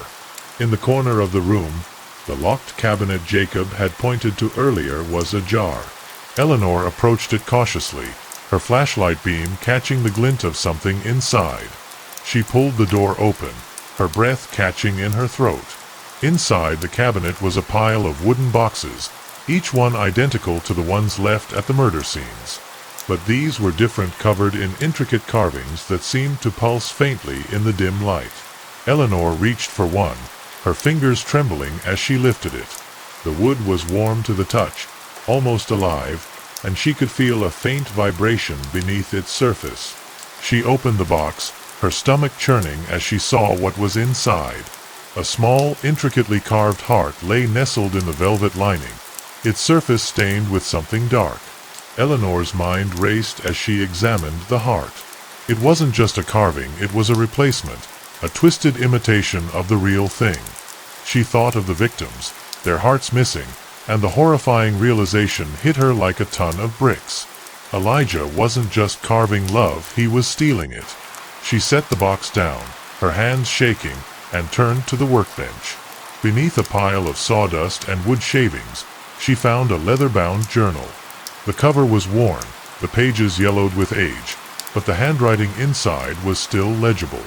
Eleanor flipped through the pages, her eyes scanning the cramped script. The journal belonged to Elijah Hollow, and it chronicled his descent into madness. Each entry detailed his obsession with perfect love, his experiments, and his growing reliance on the cursed you would. But the most chilling entries were the ones at the end. They spoke of a ritual, a way to transcend mortality and become eternal. Elijah believed that by replacing his own heart with a carving, he could cheat death and continue his work forever. Eleanor's blood ran cold as she read the final entry. The vessel is complete. My will shall endure, my legacy eternal. The hollowed hearts will carry me forward, and I shall never die. She closed the journal, her mind reeling. The figure she'd fought in the cellar wasn't just a creation, it was Elijah. Or at least, it was what remained of him. His curse, his madness, had been passed down through the wood, infecting everything it touched. The sound of footsteps echoed from the hallway, snapping Eleanor out of her thoughts. She turned, her flashlight beam cutting through the darkness, and saw Jacob standing in the doorway. His face was pale, his eyes wide with fear. You shouldn't have come back, he said, his voice trembling. Jacob stood in the doorway, his silhouette framed by the flickering light from the hallway. His face was ashen, his hands trembling at his sides. Eleanor tightened her grip on the chisel, her body instinctively tensing for another fight. You shouldn't have come back, Jacob repeated, his voice hollow and distant. Eleanor took a step forward, her flashlight beam illuminating his face. Why? Because I'm getting too close to the truth. Jacob flinched, his gaze dropping to the floor. You don't understand. This isn't just about Elijah. It's about the wood. It's alive.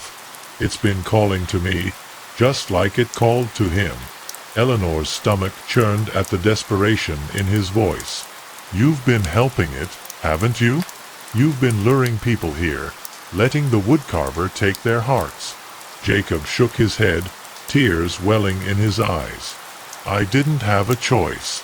The wood, it's in me. It's in my blood. I tried to fight it, but it's too strong. Eleanor's mind raced, piecing together the fragments of the story. Jacob wasn't just a bystander, he was a part of this, bound to the curse by his lineage. The hollow bloodline was tainted, and Jacob was the latest victim of Elijah's madness. You can fight it, she said, her voice firm. You don't have to let it control you. Jacob laughed, a bitter, broken sound. You think it's that easy? You think I haven't tried? The wood doesn't just whisper, "Detective." It screams. And if I don't do what it wants, it'll tear me apart from the inside. He stepped closer, his movements jerky and unnatural, like a puppet on frayed strings. Eleanor raised the chisel, her grip tightening. "Stay back, Jacob. I don't want to hurt you." "You already have," he said, his voice breaking. "You destroyed the vessel. But it's not over. It's never over." Before Eleanor could react, Jacob lunged at her, his hands clawing for the journal in her grasp. She sidestepped, but he was faster than she expected, his fingers grazing the leather cover. She swung the chisel, the blade slicing through the air, but he dodged with unnerving agility. "The journal is the key," Jacob hissed, his voice layered with something guttural and inhuman. "It holds the ritual that will bring him back." Eleanor's heart pounded as she backed away, her mind racing. If the journal was the key to Elijah's resurrection, she couldn't let Jacob or whatever was controlling him get his hands on it. She scanned the room for an exit, but Jacob moved to block the doorway, his eyes glinting with a manic light. "You can't stop this," he said, his voice a distorted blend of his own and something ancient. "The wood is eternal. His legacy is eternal." Eleanor's chest tightened as she realized the full scope of what she was dealing with. Elijah Hollow's curse wasn't just his own, it was a force, a presence that had taken root in the wood and in the Hollow bloodline. Jacob was its puppet, but it was far from defeated. She tightened her grip on the journal, her resolve hardening. "If you think I'm going to let you bring that monster back, you're wrong." Jacob's face twisted into a grotesque smile, his teeth bared in a snarl. "You can't destroy what you don't understand." The room seemed to darken, the shadows closing in around them as Jacob charged. Eleanor barely had time to react, her body moving on instinct as she swung the chisel. The blade struck his shoulder, but he barely seemed to notice, his hands closing around her throat. Pain exploded in her chest as he slammed her against the wall, his grip tightening. Her vision blurred, the edges of the room fading into darkness, but she refused to give up.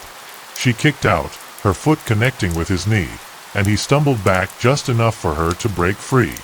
She gasped for air, her lungs burning, and raised the journal like a shield. "You want this? Come and get it." Jacob's eyes locked on the journal, his body twitching with barely restrained fury. He lunged again, but this time Eleanor was ready. She sidestepped, her hand closing around a heavy mallet on the workbench. The sound of the mallet connecting with Jacob's skull echoed through the room, the impact sending him crashing to the floor. He lay there, unmoving, his eyes staring blankly at the ceiling. But Eleanor knew it wasn't over.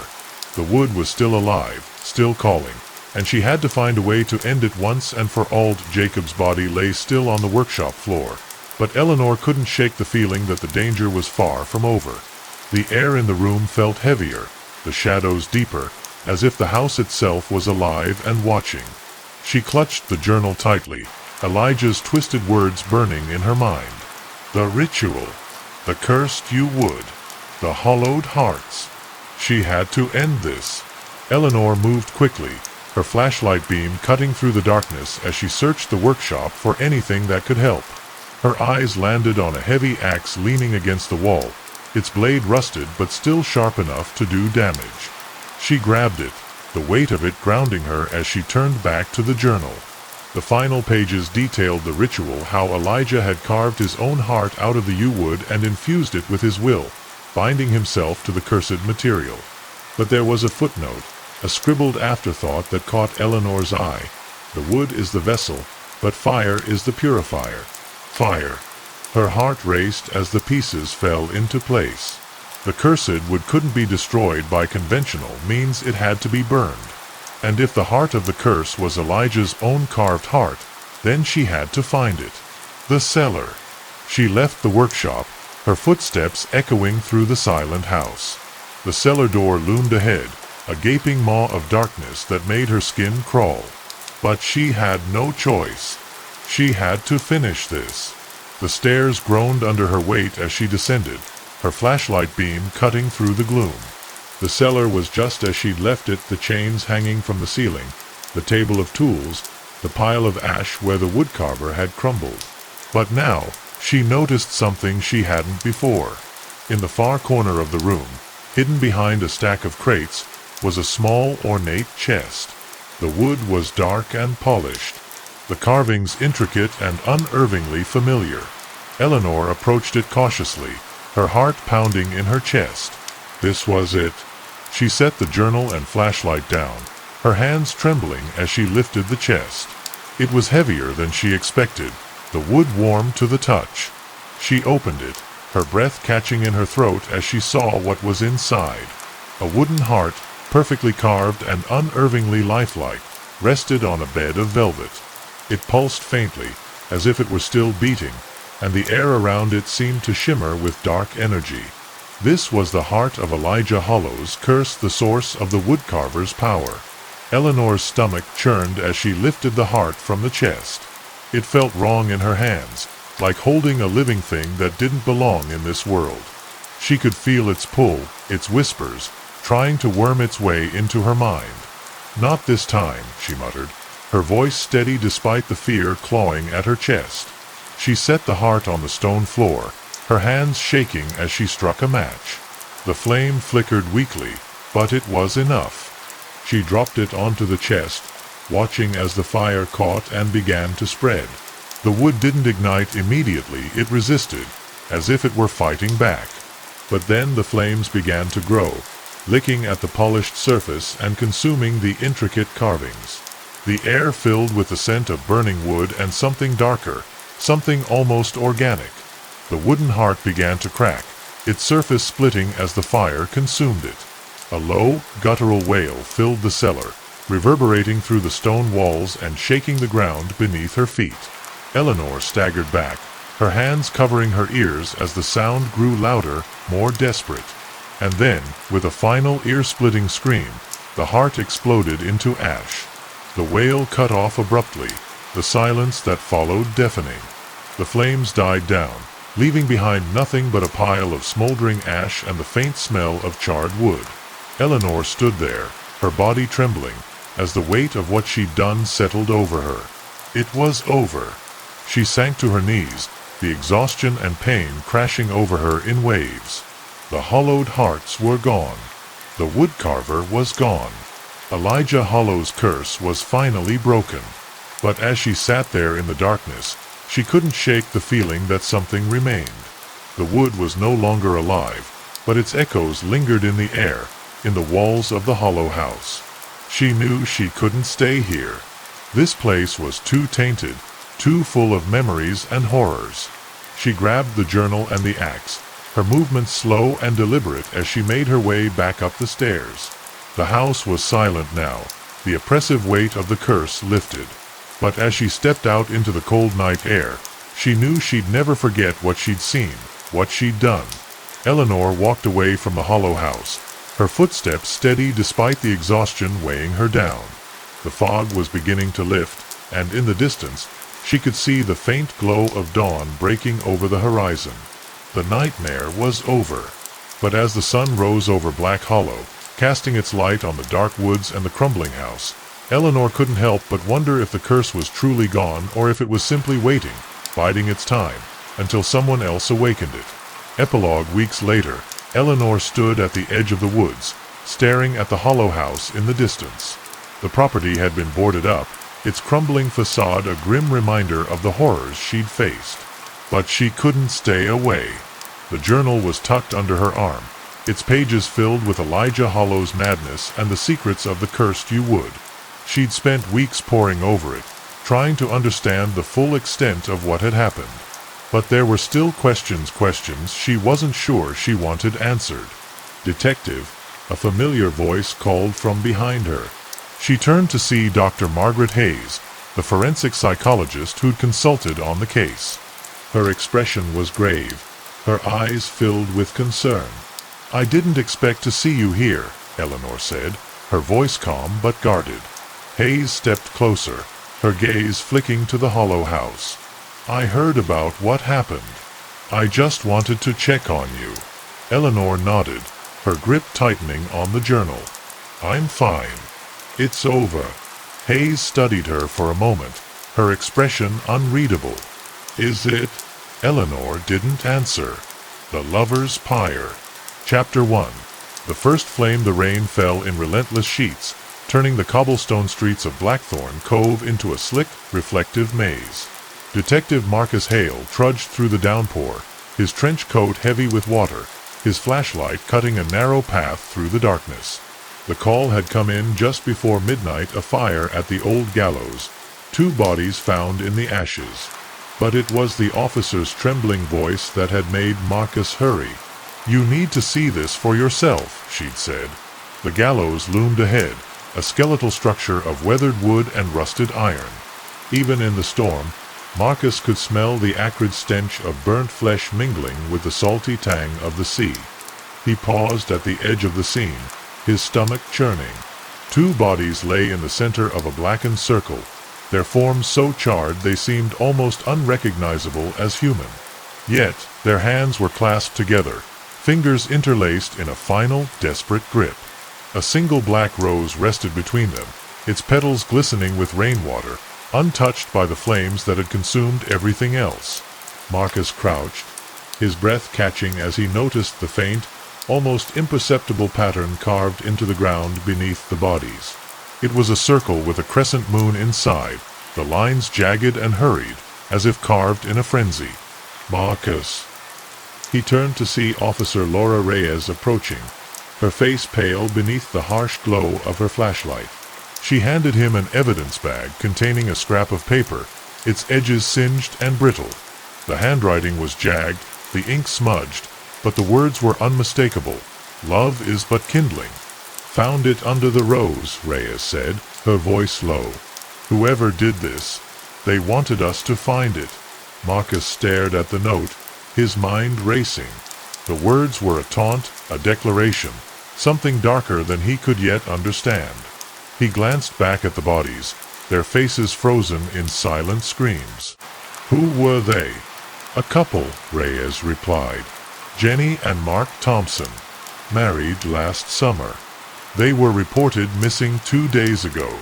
Marcus frowned, his gut tightening. Any leads on who might have done this? Reyes shook her head. No witnesses. No traces of the killer. Just this. She gestured to the pyre, the rose, the symbol. It's like they wanted to send a message. As the medical examiner's team arrived, Marcus stepped back, his thoughts a tangled web. The scene was too deliberate, too staged. This wasn't just a murder, it was a ritual. The rain slowed to a drizzle, the air thick with the smell of ash and decay. Detective Hale? Marcus turned to see a woman approaching, her trench coat billowing behind her. She was tall, with dark hair tied back in a loose braid, and her sharp eyes immediately locked onto the symbol on the ground. Dr. Evelyn Shaw, she said, extending a hand. I'm the historian from Blackthorn University. The police called me in when they realized the significance of this location. Marcus shook her hand, noting the firmness of her grip. Significance. Evelyn's gaze flickered to the pyre, her expression grim. This is where they executed Isabel Blackthorn in 1693. She was accused of witchcraft after her lover, a fisherman, died in a storm. The townspeople said she cursed the sea in her grief. Marcus felt a chill creep up his spine. And they burned her here?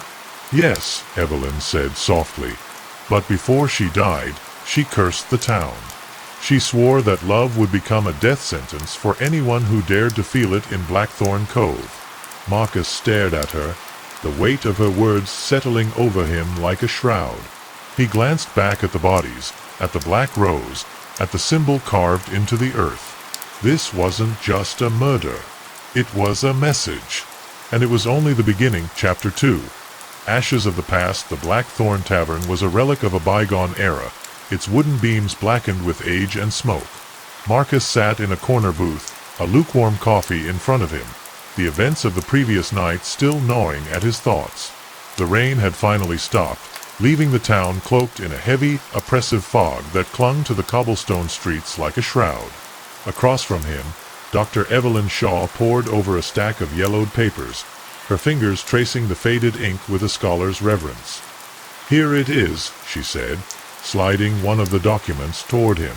"The trial record of Isabel Blackthorne. Or what's left of it." Marcus frowned at the spidery handwriting, the ink blurred and faded with age. "Can you make sense of this?" "Barely," Evelyn admitted. "But from what I can gather, Isabel was accused of witchcraft after a series of storms devastated the town's fishing fleet. Her lover, Thomas, was among the dead. The townspeople claimed she cursed the seas in her grief." "Sounds like they were looking for someone to blame," Marcus muttered, taking a sip of his coffee. "Perhaps," Evelyn replied. "But Isabel didn't go quietly. According to witness testimonies, she cursed the town and everyone in it just before they lit the pyre."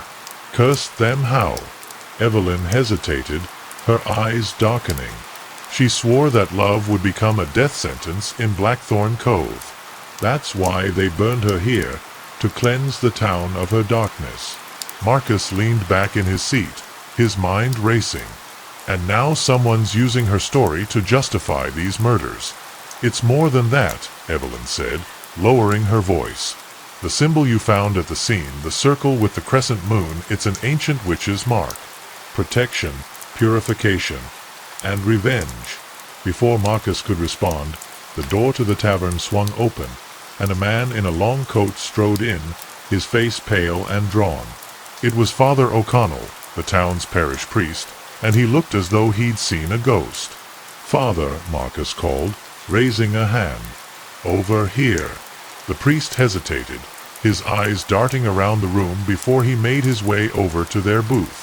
"Detective Dr. Shaw. I came as soon as I heard about the fire." "What do you know about it?" Marcus asked, studying the man's face. Father O'Connell hesitated, his hands trembling as he removed his hat. "It's her. It's Isabel. She's come back." "Isabel Blackthorne?" Evelyn asked, leaning forward. The priest nodded. "The night of the fire I heard her voice, whispering in the wind. The same words she spoke before they burned her." "What words?" Marcus pressed. "Ashes to ashes, love beware, for flame and fear shall join thee there," Father O'Connell recited, his voice barely above a whisper. "It's the curse, detective. She's come back to finish what she started." Marcus exchanged a glance with Evelyn, a chill creeping into his chest. "Is there anything else? Anything that might help us stop this?" The priest hesitated, his eyes flickering to the door. "There's an old church, St. Bridget's, on the cliffs outside of town. It's been abandoned for years, but some say that's where the witch trials began. If there are answers to be found, that's where you'll find them." "Thank you, Father," Evelyn said softly as the priest stood to leave. But Marcus wasn't listening. His mind was already racing ahead, piecing together the fragments of the case. He glanced at Evelyn, her face illuminated by the flickering light of the tavern's fireplace.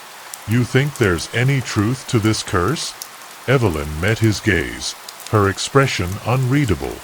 "I think curses are just stories, detective. But the people who believe in them, they're very real."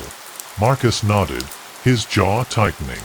"Then we'd better pay a visit to St. Bridget's, before someone else ends up dead." Chapter 3. The Ember Keepers marked the churchyard of St. Bridget's was a desolate place, its crumbling walls and shattered stained glass windows barely standing against the relentless wind from the sea. Marcus and Evelyn stepped through the rusted iron gate, the air heavy with the scent of salt and decay. The path to the church was overgrown with thorns and weeds, as if nature itself was trying to reclaim the cursed ground. "This place gives me the creeps," Marcus muttered, his flashlight cutting through the oppressive darkness. "It's supposed to," Evelyn replied, her voice steady despite the unease in her eyes. St. Bridget's was where the witch trials began. The accused were brought here first, before they were taken to the gallows. Marcus glanced at her, his brow furrowed. You really think there's something here that can help us? If the killer is following Isabel's story, Evelyn said, then this is where it all started. We might find clues here that they left behind. As they approached the church, Marcus noticed something on the ground, a trail of fresh ash, leading toward the entrance. He crouched, fingers brushing the powdery residue. It's still warm, he said, his voice tightening.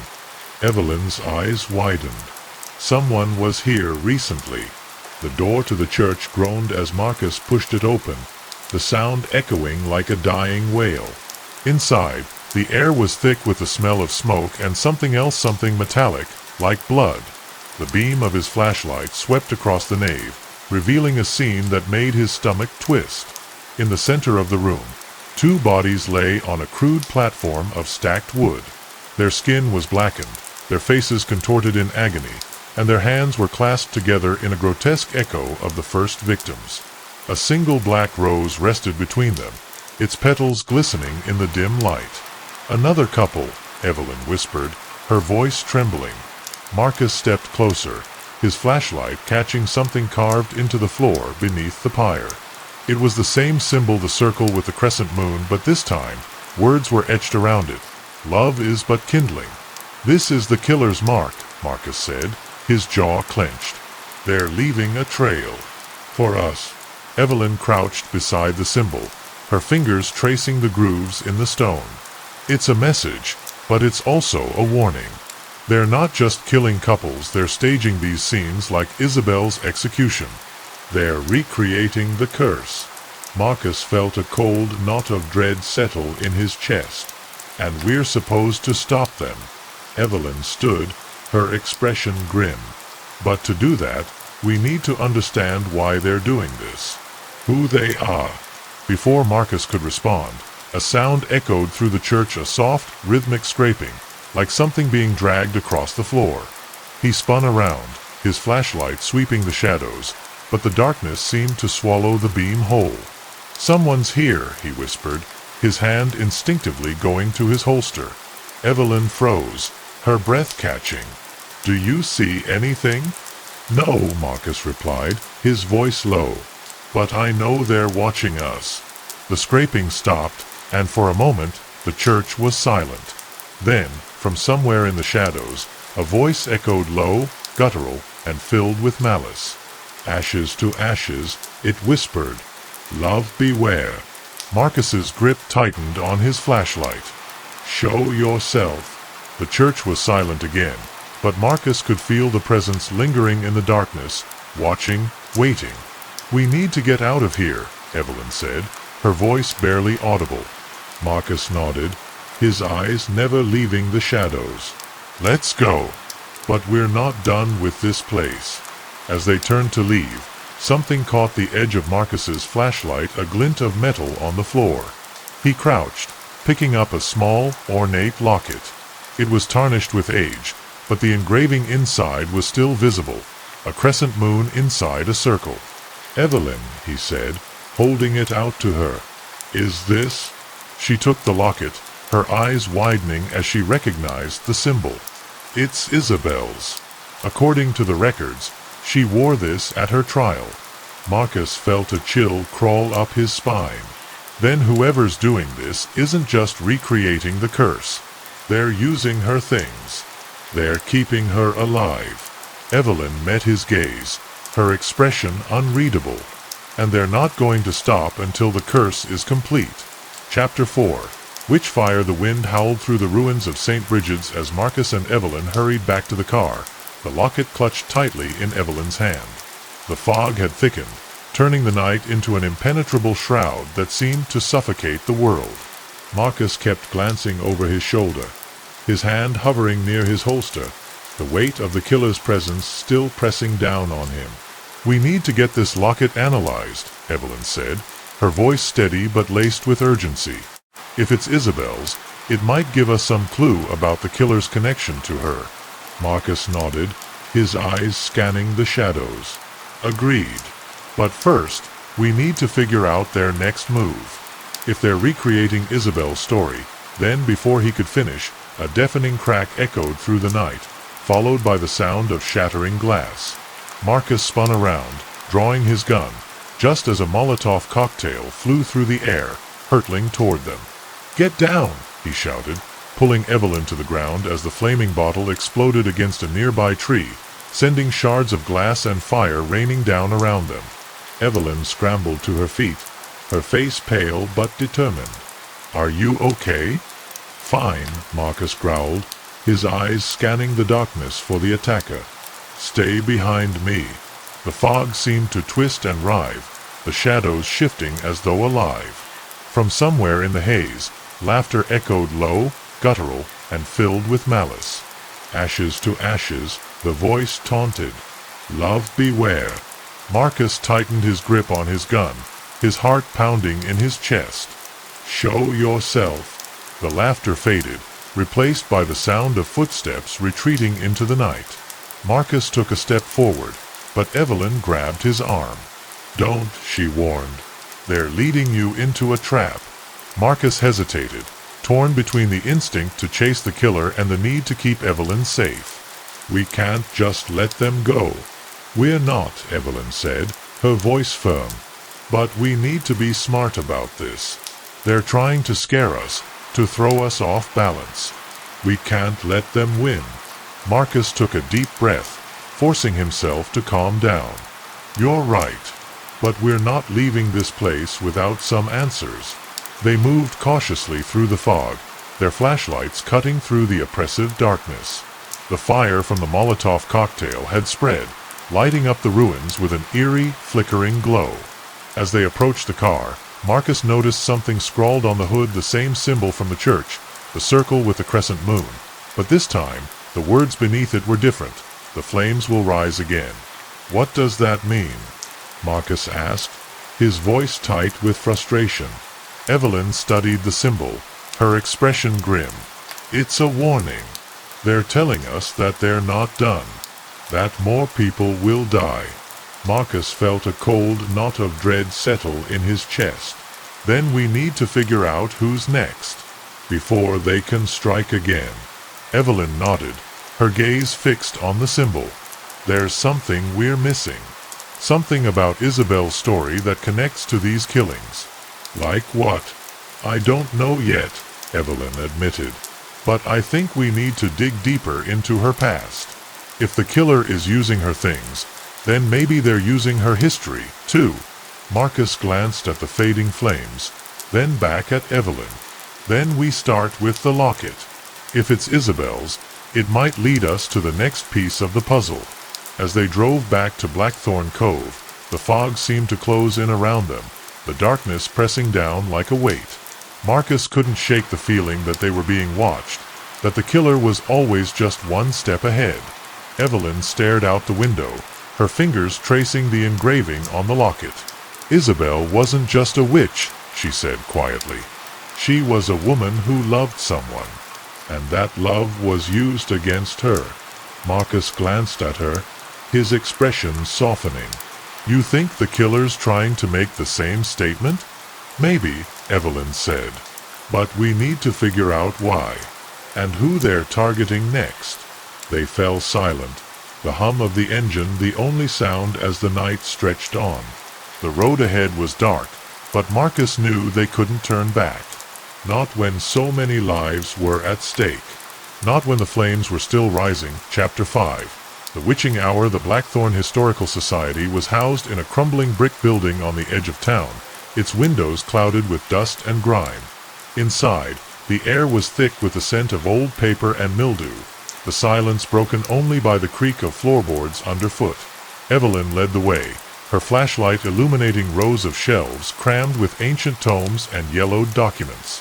"Isabel's trial records should be here," she said, her voice low as she scanned the shelves. "But it's a mess.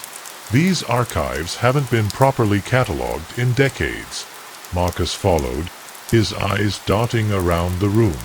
"And we're sure this is worth our time?" "If the killer is using Isabel's story," Evelyn replied, pulling a thick, leather-bound book from the shelf, "then we need to understand it. Every detail could be a clue." She laid the book on a nearby table, its cover cracked and faded with age. The title was barely legible: The Witch Trials of Blackthorn Cove, 1693. Marcus leaned over her shoulder as she flipped through the pages, the brittle paper threatening to crumble at the slightest touch. The handwriting was spidery and uneven, the descriptions of the trials filled with hysteria and fear. "Here it is," Evelyn said, pointing to a passage near the middle of the book. "Isabel Blackthorn's trial." Marcus read aloud, his voice low and steady. "The accused, Isabel Blackthorn, was brought before the court on charges of witchcraft. Witnesses claimed she cursed the seas after the death of her lover, Thomas, causing storms that sank 6 fishing vessels. She denied the accusations but was found guilty by the jury." Evelyn's fingers traced the edge of the page, her expression grim. "They burned her alive, just like the others. But her curse, her warning, was the only thing that set her apart." "How so?" Marcus asked, his brow furrowed. "According to the records," Evelyn explained, "Isabel cursed the town and everyone in it. She said that love would become a death sentence, that anyone who dared to feel it would meet the same fate as her." Marcus frowned, his mind racing. "And the killers using that curse as their blueprint." "Exactly," Evelyn said. "But there's something else. Something the records don't mention." She pulled a folded piece of paper from the book, its edges frayed and yellowed. On it was a sketch of the same symbol they'd found at the crime scenes, the circle with the crescent moon. Beneath it were the words, "The Ember Keeper's Mark." "The Ember Keeper?" Marcus asked, his voice tight. "It's a title," Evelyn explained. "According to local lore, the Ember Keeper was a person chosen to carry out Isabel's curse. Someone who would ensure that her warning was never forgotten." Marcus felt a chill creep up his spine. "And you think the killer's taken on that role?" "It's possible," Evelyn said. "But there's no record of who the original Ember Keeper was. Whoever's doing this, they're following a script. And we need to figure out what's next." Before Marcus could respond, a sound echoed through the archives, a soft, rhythmic tapping, like fingernails against glass. He spun around, his hand instinctively going to his holster, but the room was empty. "Did you hear that?" he whispered, his eyes scanning the shadows. Evelyn nodded, her face pale. "We're not alone." The tapping grew louder, more insistent, until it seemed to come from all around them. Marcus grabbed Evelyn's arm, pulling her toward the door, but before they could leave, the lights flickered and went out, plunging the room into darkness. Evelyn's flashlight dimmed, the beam flickering as though struggling to stay alive. From somewhere in the shadows, a voice whispered, low and filled with malice, "Flame and fear shall join thee there." Marcus tightened his grip on his gun, his heart pounding in his chest. "Show yourself." The voice laughed, a sound that sent chills down his spine. "You cannot stop what has already begun, detective. The curse must be fulfilled." Evelyn's flashlight died completely, the darkness closing in around them. Marcus took a step forward, his gun raised, but before he could do anything, the door slammed shut, trapping them inside. "Marcus," Evelyn whispered, her voice trembling. "We need to get out of here." He nodded, his jaw clenched. "Stay close." They moved cautiously through the darkness, their hands brushing against the shelves as they groped for the door. The tapping faded, replaced by the sound of footsteps, slow, deliberate, and getting closer. "Marcus," Evelyn said, her voice barely audible. "I think I found the door." They stumbled toward it, but before Marcus could open it, something brushed against his arm, cold, wet, and lingering. He spun around, his gun raised, but there was nothing there. "Let's go," he said, his voice tight with fear. They burst out into the night, the cold air a relief after the suffocating darkness of the archives. Marcus locked the door behind them, his hands trembling. "What the hell was that?" he asked, his breathing ragged. Evelyn shook her head, her face pale. "I don't know, but I think we're closer to the truth than we realize." Marcus glanced back at the building, the windows dark and foreboding. Then we need to figure it out fast. Because whatever's happening, it's not going to stop. Evelyn met his gaze, her expression unreadable.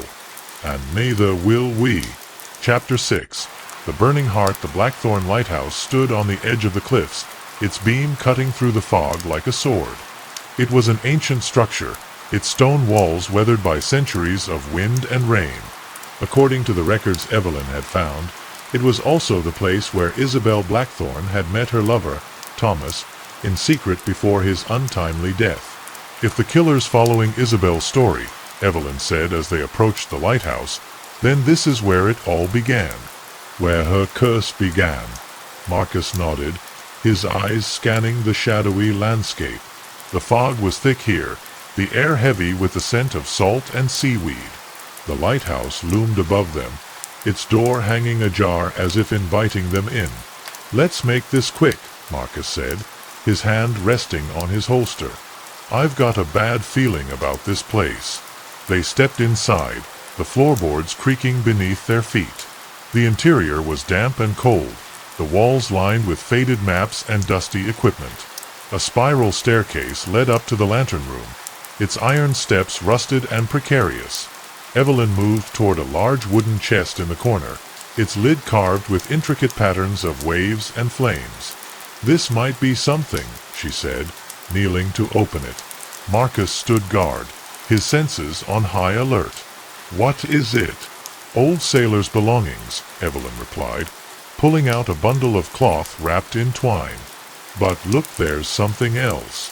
She unwrapped the cloth to reveal a small, leather-bound journal. The front cover was embossed with the same symbol they'd seen before the circle with the crescent moon. "Is it Isabel's?" Marcus asked, his eyes narrowing. Evelyn flipped through the pages, her expression growing more serious with each one. "No, it's Thomas's. Isabel's lover." Marcus crouched beside her, his eyes scanning the faded handwriting. The entries were filled with descriptions of secret meetings, stolen moments, and a love that was as dangerous as it was forbidden. "They were planning to run away together," Evelyn said, her voice quiet. "But Thomas was killed before they could." Marcus frowned, his mind racing. "And Isabel cursed the town because of it." Evelyn nodded, her fingers tracing the words on the page. "But there's something else. Listen to this. Isabel told me of her fear that if we were discovered, the town would turn on her, call her a witch, and burn her alive. She said she would rather die than live without me." Marcus felt a chill creep up his spine. She knew it was coming. "Yes," Evelyn said. "But she didn't just curse the town out of anger. She did it to protect others, to warn them that love could be deadly here." Before Marcus could respond, a sound echoed through the lighthouse, a soft melodic humming, like a lullaby carried on the wind. Evelyn froze, her eyes widening. "Do you hear that?" she whispered. Marcus nodded, his hand tightening on his gun. "It's coming from upstairs." They moved toward the staircase, the humming growing louder with each step. The air grew colder, the fog thickening around them. When they reached the lantern room, the source of the sound became clear. On the floor, in the center of the room, lay a circle of black roses, their petals glistening with dew. In the middle of the circle was a single flickering candle, its flame casting eerie shadows on the walls. Evelyn took a step back, her face pale. "This is a ritual. The killer's been here." Marcus scanned the room, his heart pounding. "But why? What are they trying to summon?" Before Evelyn could answer, the flame of the candle flared, the light growing so bright that it blinded them both. When it dimmed, something had changed. On the wall, words had been scrawled in ash, the letters jagged and frantic.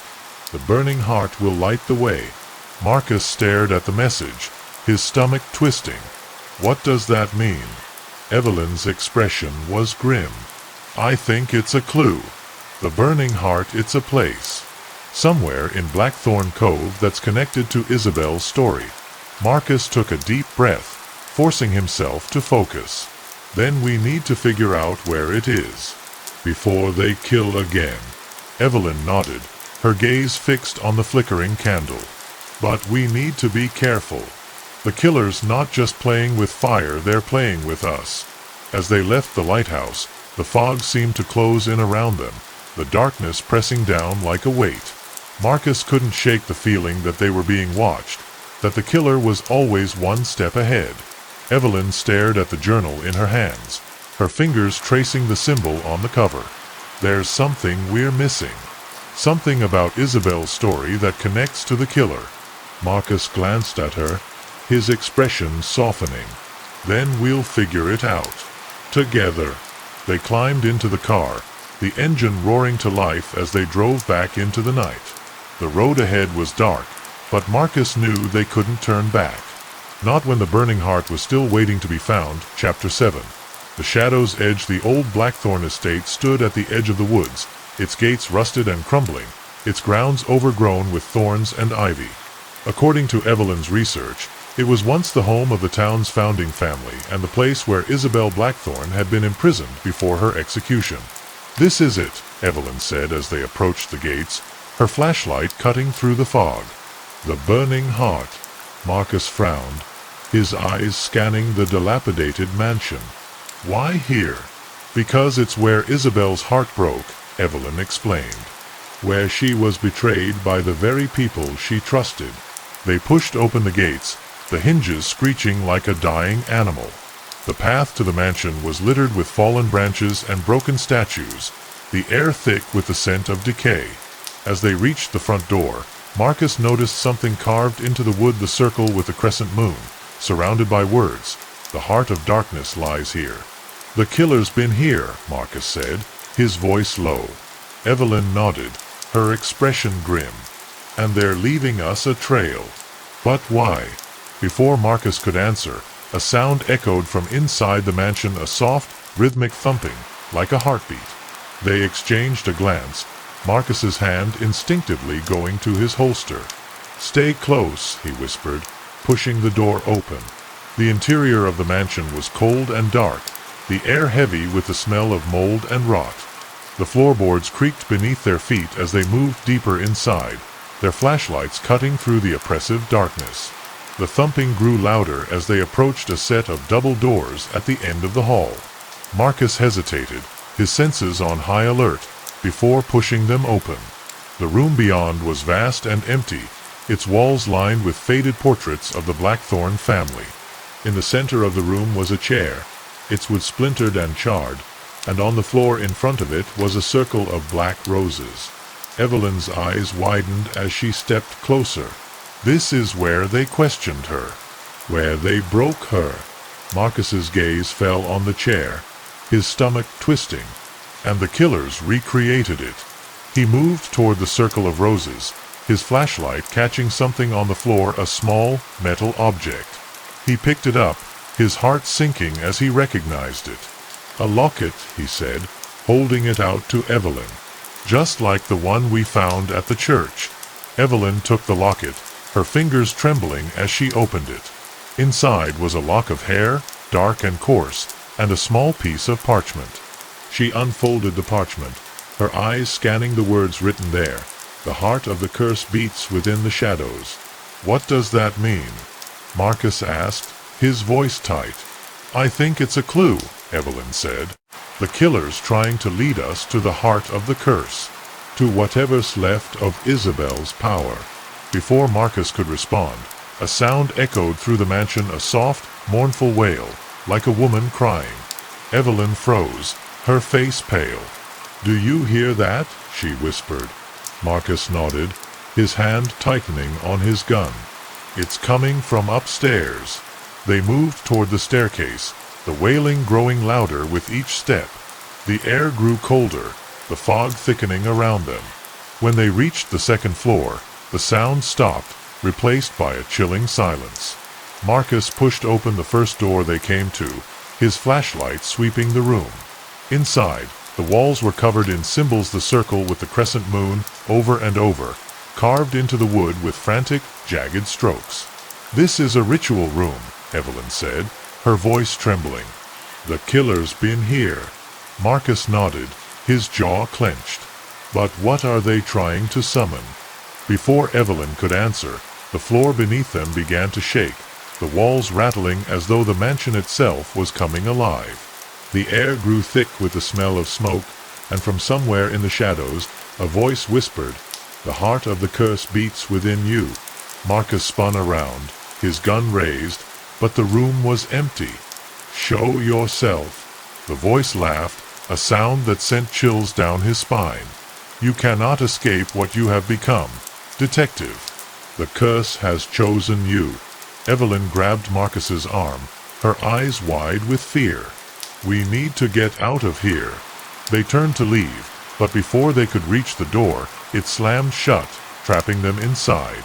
The flames of their flashlights flickered and died, plunging the room into darkness. "Marcus," Evelyn whispered, her voice trembling. "What's happening?" He tightened his grip on her arm, his heart pounding in his chest. "I don't know, but we're getting out of here. Now." They groped their way toward the door, the darkness closing in around them. Just as Marcus's fingers brushed the handle, the floor gave way beneath them, sending them tumbling into the abyss. Chapter 8. The cursed flame. The fall seemed to last forever, the darkness swallowing them whole. Marcus landed hard, the impact knocking the air from his lungs. He pushed himself up, his body aching, and reached for Evelyn in the pitch-black void. "Evelyn," he called, his voice echoing in the vast emptiness. "I'm here," she replied, her voice trembling.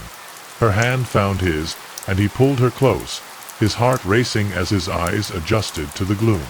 They were in a cavern, the walls slick with moisture, the air thick with the scent of earth and decay. Above them, the hole they'd fallen through seemed impossibly far away, the faintest glimmer of light barely visible. "Where are we?" Evelyn whispered, her fingers tightening around his arm. "Some kind of underground chamber," Marcus said, his voice low. "But what's it doing under the Blackthorn estate?" Before Evelyn could respond, a soft, flickering light filled the cavern. They turned to see a line of torches mounted on the walls, their flames casting an eerie, golden glow. The light revealed a narrow passage ahead, its walls carved with the same symbols they'd seen before the circle with the crescent moon. "The killer's been here," Marcus said, his hand instinctively going to his holster. Evelyn's eyes widened as she looked around. "This isn't just a chamber. It's a shrine, a place to honor Isabel's curse." They moved cautiously down the passage, the torches flaring to life as they passed. The air grew warmer, the walls closing in around them until they reached a large, circular chamber. In the center of the room was a stone altar, its surface covered in black roses and flickering candles. Above it hung a painting, an image of a woman with piercing eyes and a fiery expression. "Isabel," Evelyn whispered, her voice filled with awe. But it was what lay on the altar that made Marcus's blood run cold. A human heart, still beating, encased in a glass jar. "What the hell is that?" Marcus asked, his voice tight with horror. Evelyn stepped closer, her face pale. "It's the heart of the curse.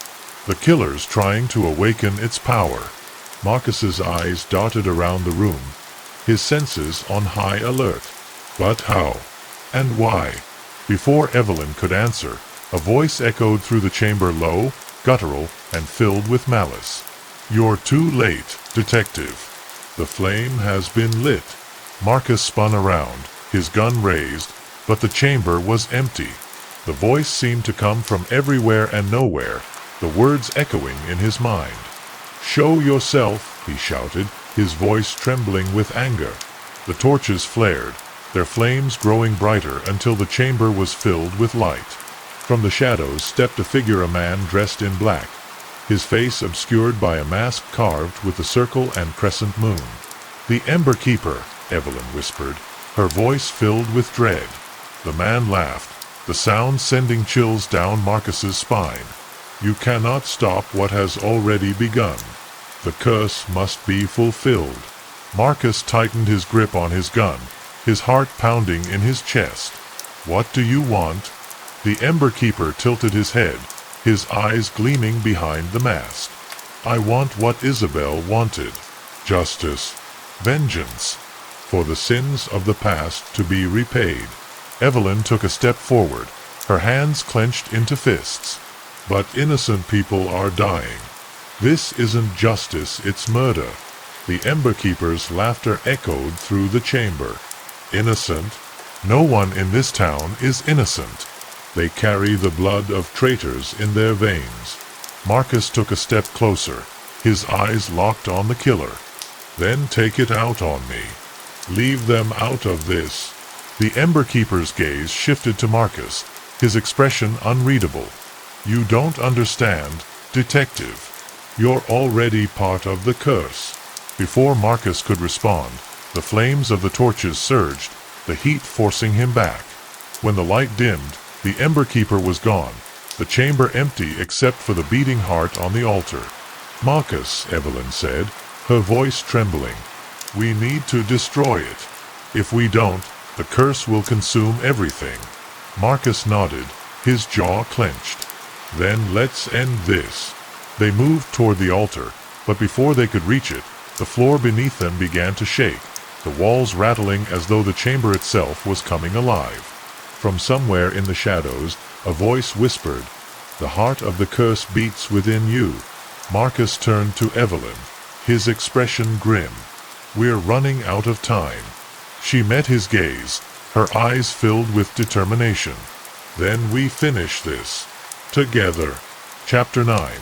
The final ember. The chamber shook violently, the walls cracking as the curse's power surged through the underground shrine.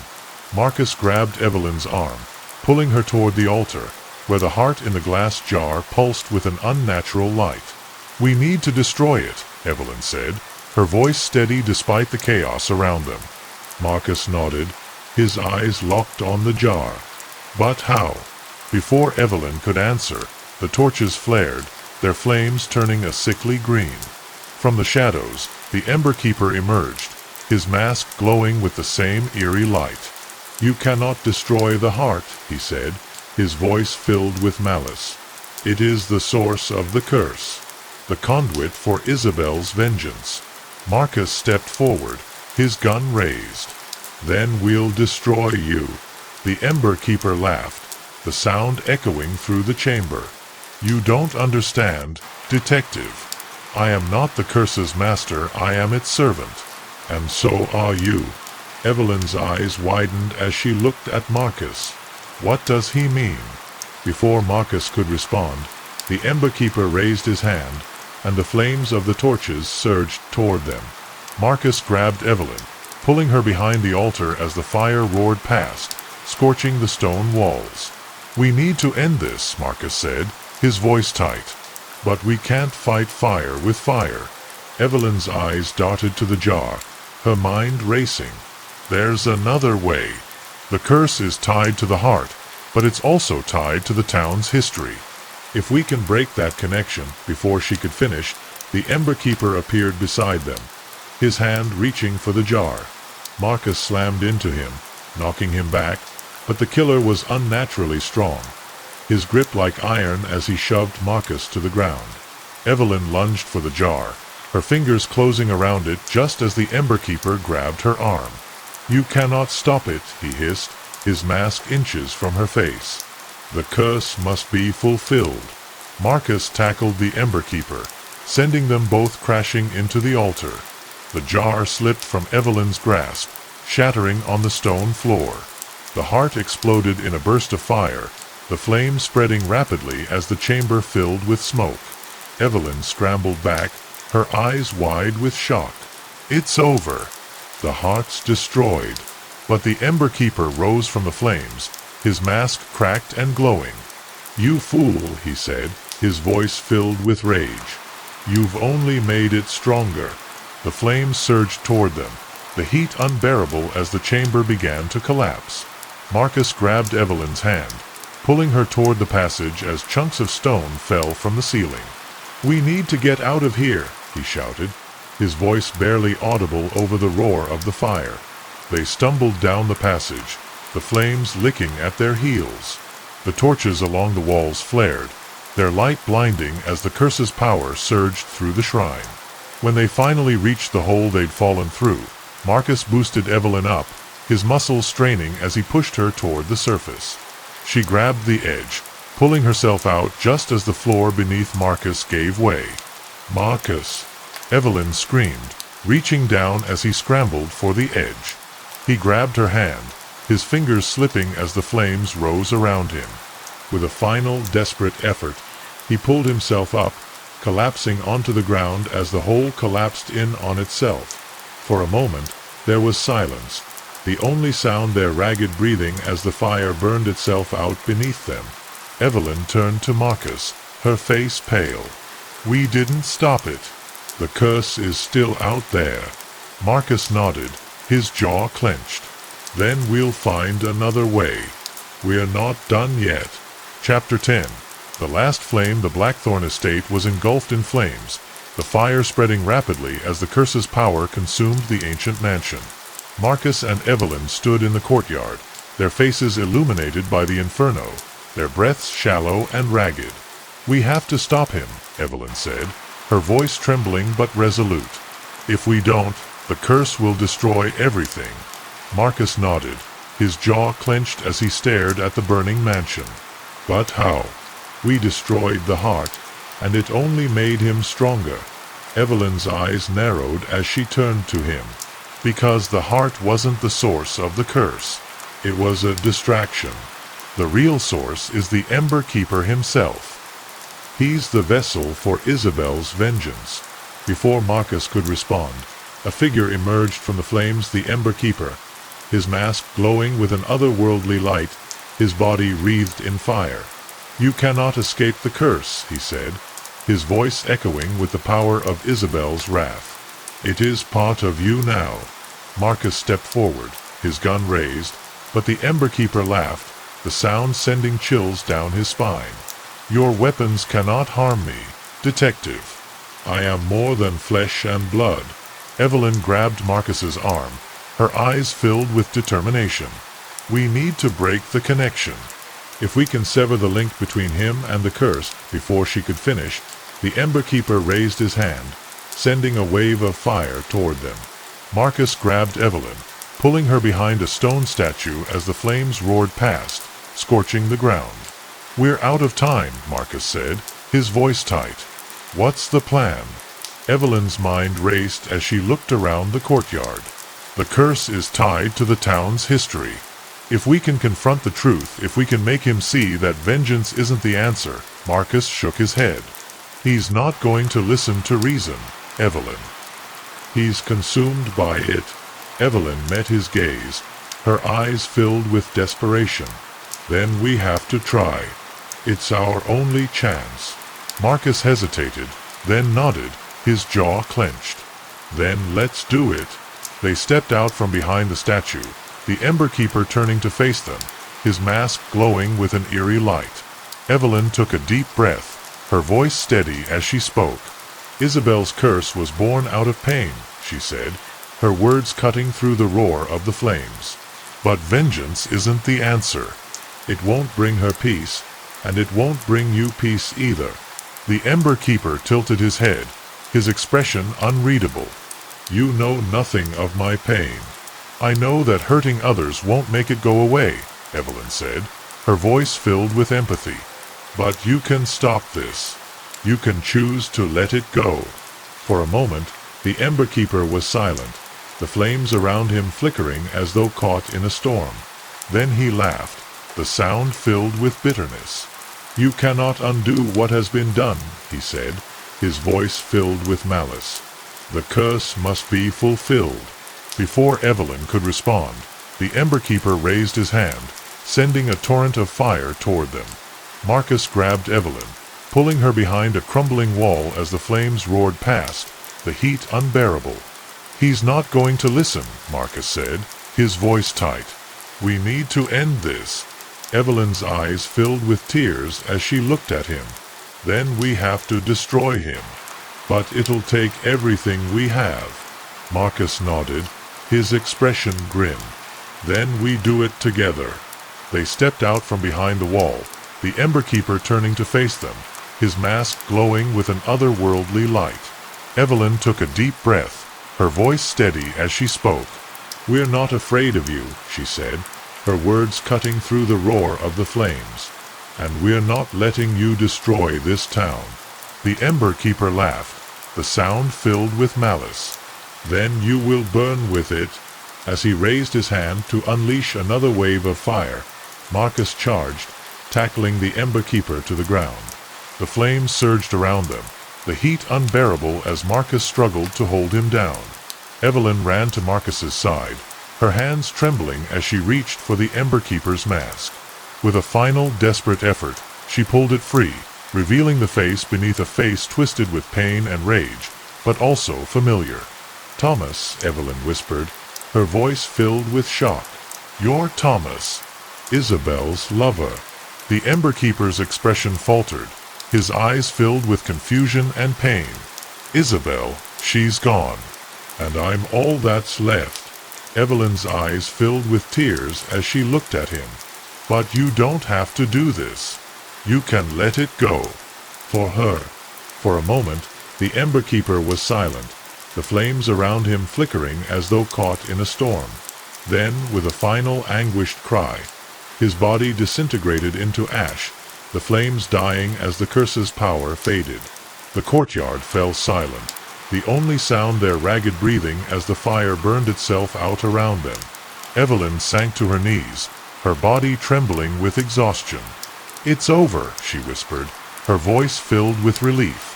Marcus knelt beside her, his hand resting on her shoulder. "We did it." Evelyn nodded, her eyes filled with tears as she looked at him. "Together." The Lover's Shadow. Chapter 1. The first shadow lost. The fog of Hollow's End was no ordinary mist. It clung to the town like a living thing, dampening sound and swallowing light. Detective Victoria Kane stood at the edge of the meadow, her breath forming pale clouds in the cold morning air. The crime scene was bathed in an unnatural brilliance, the sun cutting through the fog to illuminate the body with cruel clarity. Behind her, the murmur of officers was muted, as if the fog itself was trying to keep the secrets of what had happened here. Victoria's sharp eyes scanned the scene, her instincts already on edge. The young man lay on his back, arms outstretched as if frozen mid-dance. His face was serene, almost peaceful, but his eyes open and glassy reflected a terror that seemed to linger in the air. Victoria crouched beside the body, her gloved hand hovering over the ground. Something was wrong. The man's skin was pale, almost luminous under the sunlight, but it was what wasn't there that caught her attention. "Where's his shadow?" she murmured, more to herself than to the officers behind her. The words hung in the air like a curse. The sunlight streamed down, unbroken, but the man cast no shadow. The grass beneath him was unmarked, as if he had been placed there by some unseen hand. Victoria stood abruptly, her heart pounding in her chest. She turned to Officer Briggs, who was hovering nervously nearby. "Briggs, did anyone touch the body?" she asked, her voice sharp. Briggs shook his head quickly. "No, Detective. We found him like this, just lying there." Victoria's gaze swept the meadow again, searching for anything out of place. The field was eerily still, the fog curling around the edges like a silent observer. She knelt again, examining the man's clothing, a simple white shirt and dark trousers, now stained with dirt and something darker. Her gloved fingers brushed against his hand, and she froze. There was something on his palm, a faint, dark smudge. It wasn't dirt or blood. It looked like ash. "Detective Kane," Briggs called, his voice trembling. He held up a blood-stained piece of paper sealed in an evidence bag. "Found this pinned to his chest." Victoria took the bag, her hands steady despite the unease churning in her gut. She read the note scrawled in jagged, crimson letters. "Love casts no shadow." The words sent a chill down her spine, and she clutched the bag tighter. "What the hell does that mean?" Briggs asked, his voice barely above a whisper. Victoria didn't answer. Her mind raced, trying to make sense of the scene. A missing shadow. A cryptic note. Was it a metaphor? A warning? Or something far more sinister? She glanced back at the body, her stomach twisting. The man looked like he had been left there deliberately, as if the killer wanted him to be found, wanted him to be seen. As the forensic team began their work, Victoria stepped back, her eyes scanning the meadow once more. The fog seemed thicker now, pressing in on all sides. She could feel the weight of it, heavy and suffocating. "Any ID on the victim?" she asked Briggs, her voice clipped. He shook his head. No wallet, no phone. Nothing on him but the note. Victoria frowned, her mind circling back to the words on the paper. Love casts no shadow. She walked a few paces away, her boots crunching on the frost-covered grass. The note wasn't just a message, it was a puzzle, and it was meant for her to solve. But how? And why? She turned to Briggs again. "Get someone to canvass the area. Check with the neighbors. See if anyone saw or heard anything unusual last night." Briggs nodded and hurried off, leaving Victoria alone with her thoughts. Her gaze fell on the man's face again, and she felt a pang of unease. There was something familiar about him, though she couldn't place it. Maybe it was the way he lay there, so still and peaceful, as if he had accepted his fate. Or maybe it was the absence of his shadow, a detail that gnawed at the edges of her mind. She shook her head, forcing herself to focus. This wasn't the time for doubt. She needed answers. As she turned to leave, a sudden gust of wind swept through the meadow, carrying with it the faint scent of something burning. She froze, her heart racing. The smell was gone as quickly as it had come, but it left her with a deep, unsettling feeling. This wasn't just a murder. It was something darker, something ancient and malevolent, and it was only just beginning. Victoria strode back to her car, her mind racing. She needed to talk to someone who understood the darker side of Hollows and someone who could make sense of the shadows and the ash. Jonah Reed, she muttered to herself as she slid into the driver's seat. The town's resident occult expert might be eccentric, but if anyone could help her unravel this mystery, it was him. As she drove away from the meadow, the fog seemed to follow her, clinging to the edges of the road like a silent stalker. The words of the note echoed in her mind. Love casts no shadow. She didn't know what it meant yet, but one thing was clear: this was no ordinary killer. And if she didn't act quickly, there would be more bodies. More shadows lost to the darkness. Chapter 2.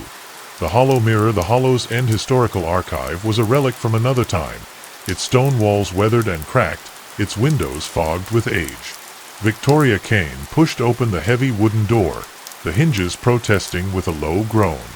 Inside, the air was thick with the scent of dust and decaying paper, and the dim light from overhead bulbs barely illuminated the rows of ancient tomes and yellowed newspapers. Jonah Reed was already there, his tall frame bent over a stack of books, his dark hair in disarray. "Detective Kane," Jonah said without looking up. His voice was calm, almost amused. "I wondered how long it would take you to come to me." Victoria clenched her jaw, suppressing the urge to snap at him. She didn't have time for his games. She tossed the photo of the first victim onto the table, the image of the shadowless body landing face up. "What do you know about this?" Jonah's smile faded as he picked up the photo. His fingers traced the absence of the shadow, and his expression grew somber. "This isn't good," he muttered, more to himself than to her. Victoria crossed her arms, her patience thinning. "No kidding, Reed. Now, are you going to help me, or am I wasting my time?" Jonah set the photo down and leaned back in his chair, his piercing blue eyes studying her. "This isn't just a murder, detective. This is something older, darker." He stood abruptly and moved to a nearby shelf, pulling a weathered book from its place. The cover was embossed with intricate, shadow-like patterns, and the spine cracked as he opened it. "There's a legend here in Hollow's End," Jonah began, his voice low and measured. About a woman named Eliza Gray. She was a performer at the Old Theater, beautiful, talented, but her heart was broken by a man who promised her the world and left her for another. Victoria frowned, her attention fully on him now. Desperate and vengeful, Jonah continued, flipping through the pages. Eliza made a pact with a shadow demon. She vowed to steal the shadows of those who betrayed love, one by one, until her own lost love returned to her. He stopped on a page with a faded illustration of a woman with hollow eyes and a torn dress. The caption beneath it read, "The Shadow Weaver." Victoria stepped closer, her gaze fixed on the image. The woman's face was haunting, her expression both sorrowful and sinister. "What happened to her?" she asked, her voice barely above a whisper. Jonah sighed, closing the book with a soft thud. "She disappeared. But her curse, it's said to linger. The Shadow Weaver, they called her. A vengeful spirit who preys on the shadows of the unfaithful." Victoria stared at him, her mind racing. "You're telling me this is the work of a ghost?" Jonah shook his head. "Not just a ghost. A demon. And if I'm right, this is only the beginning." He turned back to the shelves, pulling out another book, a journal wrapped in faded leather. "Eliza kept a diary," he explained, carefully unwrapping the book. "It's written in code, but I've deciphered parts of it." He opened the journal to a page filled with spidery handwriting. She believed that stealing shadows would restore her own, that she could use the demon's power to bring her lover back from the dead. Victoria's stomach churned as she listened. "But she failed," Jonah continued, his voice grim. "The demon consumed her, and her spirit was trapped between worlds. But the curse, it didn't die with her. It's been lying dormant, waiting for someone to awaken it." Victoria stepped back, her hands clenched into fists. "So, what? Someone's resurrected the curse? And now they're stealing shadows?" Jonah nodded. "Exactly. And if they're following Eliza's pattern, they won't stop until they've taken 7 shadows." Victoria's mind raced, the implications sinking in. "We need to stop them. Now." Jonah met her gaze, his expression serious. "Agreed. But we're dealing with something ancient and powerful. We'll need to tread carefully or we might end up losing our own shadows." Chapter 3. The second shadow. The chapel stood at the edge of Hollow's End, its steeple piercing the fog like a skeletal finger pointing skyward. Victoria Kane stepped out of her car, the cold air biting at her exposed skin. The call had come in just after dawn, another body, another missing shadow. She approached the chapel with a sense of foreboding, her boots crunching on the gravel path. The heavy oak doors were ajar, and from within came the faint scent of incense and something darker, metallic. Inside, the chapel was dimly lit, the stained glass windows filtering the weak morning light into fractured colors. The body lay at the foot of the altar, its position disturbingly deliberate. A woman, her hands clasped together as if in prayer, her head bowed. Victoria approached cautiously, her eyes scanning the scene. Like the first victim, this woman was bathed in sunlight, but her shadow was missing. "Another one," Briggs muttered from behind her, his voice tinged with unease. Victoria didn't respond. She knelt beside the body, her gloved hand brushing against the woman's clasped fingers. There was something in her grip, a small, tarnished locket. Victoria carefully pried it free, holding it up to the light. The initials E.G. were engraved on the front. "Eliza Gray," Victoria whispered, her stomach tightening. She opened the locket, but it was empty, no photograph, no keepsake. Just a hollow space that seemed to echo with the weight of loss. She handed it to Briggs. "Bag this. We'll need to examine it further." As Briggs moved to comply, Victoria turned her attention back to the body. The woman's face was serene, much like the first victim's, but there was something in her expression, sadness, perhaps, or regret.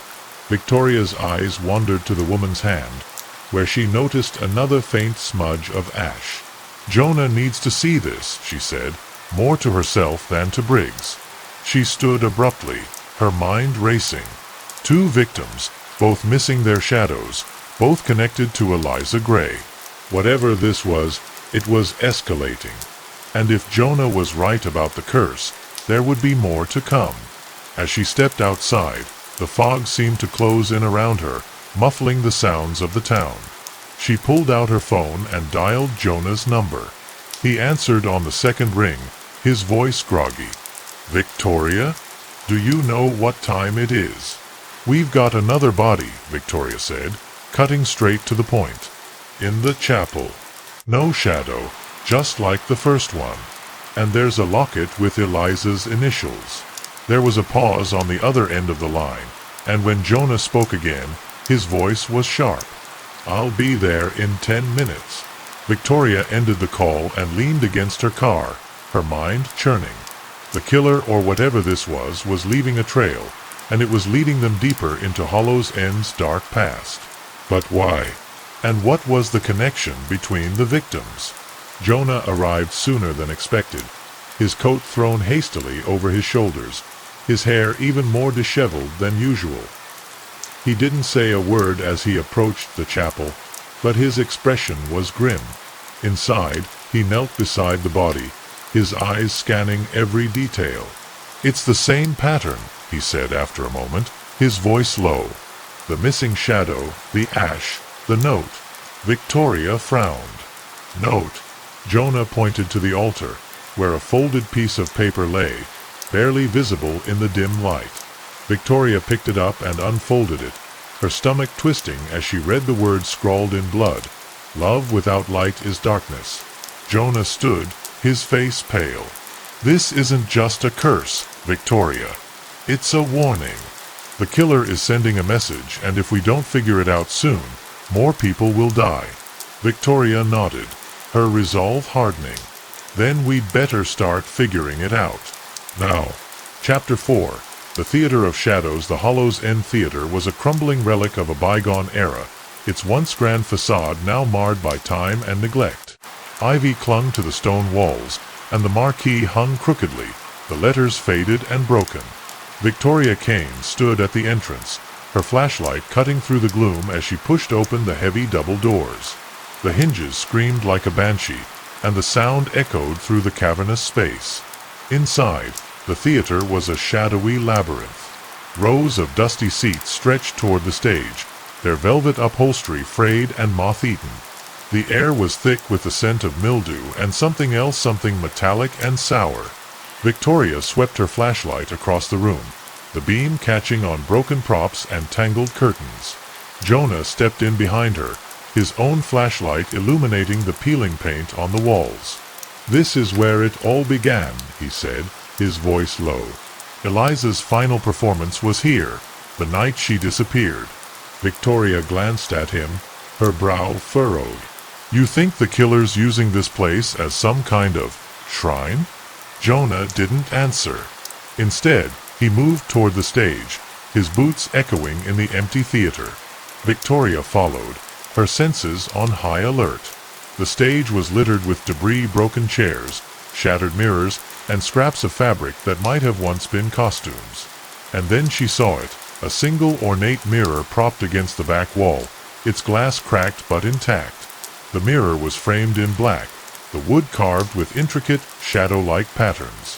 Victoria approached it cautiously, her flashlight reflecting off the surface. For a moment, her own reflection stared back at her, but then something shifted. She froze, her breath catching in her throat. Her reflection moved on its own, stepping closer to the glass until its face was inches from hers. The eyes staring back at her were hollow, the mouth twisted into a cruel smile. Victoria stumbled back, her flashlight dropping to the floor. "Jonah!" she shouted, her voice trembling. Jonah was at her side in an instant, his flashlight aimed at the mirror. But it was just a mirror now, its surface reflecting nothing but their pale faces. "What did you see?" he asked, his voice urgent. Victoria shook her head, trying to steady her breathing. I don't know. It was like someone else was in there." Jonah's expression darkened.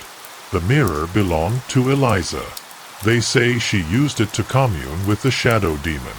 He reached out to touch the frame, but Victoria grabbed his arm. Don't, she warned. There's something wrong with it. Jonah hesitated, then nodded. This place is dangerous. We need to be careful. Victoria picked up her flashlight, her hands still unsteady. What are we looking for, exactly? Jonah sighed. Clues. Anything that might tell us why the killer's targeting these victims and how to stop them. They moved deeper into the theater, the shadows seeming to close in around them. Victoria's flashlight caught on something on the stage, a bundle of fabric lying in a heap. She approached it cautiously, her stomach turning as she realized what it was. It was a dress, a long black gown with a torn bodice and ragged sleeves. Lying beside it was a pair of delicate lace-up ballet slippers, their toes stained with what looked like blood. Eliza's costume, Jonah said, his voice barely above a whisper. This is where she performed her final act. Victoria knelt beside the dress, her gloved hand brushing against the fabric. It felt cold, almost alive. This isn't just a killer, she said, her voice grim. This is someone or something recreating Eliza's story. And if we don't figure out why, more people are going to die. Chapter 5. The Whispering Walls. The basement of the Hollow's End Theater was a windowless void, the air heavy with the scent of damp earth and decay. Victoria Kane led the way, her flashlight cutting a narrow path through the darkness. The wooden stairs creaked under their weight, each step sending a shudder through the ancient structure. Jonah followed close behind, his breathing shallow and uneven. "Remind me why we're doing this again," he muttered, his voice echoing in the narrow space. Victoria didn't look back. Because if the killer's tied to Eliza Gray, this is where we'll find answers. Jonah sighed but said nothing as they reached the bottom of the stairs. The basement was cluttered with forgotten relics, broken props, rusted tools, and stacks of mildewed playbills. Victoria's flashlight caught on a door at the far end of the room, its surface scarred with deep scratches. She approached it cautiously, her heart pounding. The door was slightly ajar, and from beyond it came a faint, rhythmic sound like whispers. "Do you hear that?" she asked, her voice barely audible. Jonah nodded, his expression tense. "Sounds like voices." Victoria pushed the door open, the hinges groaning in protest. Inside was a small, windowless room, its walls covered in faded graffiti and symbols. The whispers grew louder, though there was no one there. Victoria swept her flashlight across the room, the beam catching on something on the floor, a circle of ash, its edges smudged as if someone had stepped through it. In the center of the circle was a single, black feather. Jonah stepped into the room, his flashlight fixed on the feather. "This is it," he said, his voice low. "This is where she summoned the demon." Victoria knelt beside the ash, her gloved hand hovering over the surface. "What do you mean?" Jonah crouched beside her, his eyes scanning the symbols on the walls. Eliza used a ritual to call the shadow demon. She needed a place secluded, hidden from prying eyes. "This room, it's perfect." Victoria nodded, her stomach churning. "So, the killer's using the same ritual?" Jonah hesitated, then shook his head. "Not exactly. They're recreating it, but they're using the victims as sacrifices. Every shadow they steal brings them closer to something." Victoria frowned. "Closer to what?" Jonah didn't answer right away. Instead, he stood and moved to the wall, his flashlight illuminating a series of symbols carved into the stone. They were jagged and uneven, as if made in a frenzy. "These are incantations," he said, tracing the symbols with his finger. "They're meant to bind the demon's power." Victoria stood, her eyes fixed on the symbols. "So, the killer's not just stealing shadows. They're trying to control the demon." Jonah nodded. "Exactly. And if they succeed," his voice trailed off, but the unspoken implication hung heavy in the air. The whispers grew louder, filling the small room with an almost unbearable cacophony. Victoria covered her ears, her heart racing. "We need to get out of here," she said, her voice strained. Jonah nodded, his face pale. As they turned to leave, Victoria's flashlight caught on something in the corner of the room, a small, leather-bound journal. She grabbed it, tucking it under her arm as they hurried back to the stairs. The whispers followed them, growing fainter but never completely fading. Victoria didn't look back until they were outside, the cold night air a welcome relief. Chapter 6. The journal secrets. The dim light of Victoria's office provided little comfort as she and Jonah pored over the leather-bound journal. The pages were brittle and yellowed, the ink faded but still legible. Symbols and diagrams filled the margins, along with frantic scribbles that seemed to grow increasingly erratic as the journal progressed. "This is Eliza's diary," Jonah said, his voice tinged with awe. Every detail of her ritual, every step she took to summon the shadow demon. Victoria flipped through the pages, her eyes scanning the spidery handwriting. "And the killer's using it as a playbook," she muttered, her jaw tight. One page caught her attention, a list of names, each one crossed out with a single, jagged line. At the top of the list was Eliza's own name, followed by 7 others. Victoria's stomach turned as she realized what she was looking at. "These are the victims," she said, her voice grim. "Past and present." Jonah leaned closer, his brow furrowed. "Eliza's name is at the top," he said. "She was the first victim, the anchor of the ritual." Victoria nodded, her mind racing. "So, the killer's following the same list, targeting the same kinds of people." Jonah's expression darkened. "Not just the same kinds of people. The same people. Every name on this list, they're descendants of those Eliza originally cursed." Victoria stared at him, her heart pounding. "Which means the killer's completing what Eliza started." She flipped to the next page, where a detailed map of Hollow's End was sketched, marked with 7 locations. Each location was labeled with a name and a date. Victoria recognized 2 of them, the site of the first victim's death and the chapel. "These are the killing sites," she said, her voice trembling. Jonah traced the map with his finger, his eyes narrowing. "If we can figure out the pattern, we might be able to predict where the next killing will happen." Victoria nodded, her resolve hardening. "We need to warn the descendants on this list. If we can protect them, we might be able to stop the killer." She pulled out her phone and dialed Briggs' number. "I need you to look into a list of names," she said as soon as he answered. She read off the names from the journal, her voice steady despite the knot of fear in her chest. "They're all descendants of people involved in Eliza Gray's story. Find them now." As she hung up, Jonah turned the page of the journal, revealing a passage written in bold, frantic strokes. "The 7th shadow will complete the chain," it read. "The demon will rise, and the weaver will walk again." Victoria's blood ran cold as she read the words aloud. "The weaver?" Jonah nodded, his face pale. "Eliza. If the killer succeeds, they'll bring her back or unleash something even worse." Victoria slammed the journal shut, her hands trembling. "We can't let that happen. We need to stop this before it's too late." Jonah met her gaze, his expression grim. "Agreed. But we're not just dealing with a killer anymore. We're dealing with a curse, and curses don't die easily." The clock on the wall ticked loudly, each second a reminder of how little time they had. Victoria stood, her fists clenched. "Then we'll have to hit harder. Whatever it takes, we're ending this. Now." Chapter 7.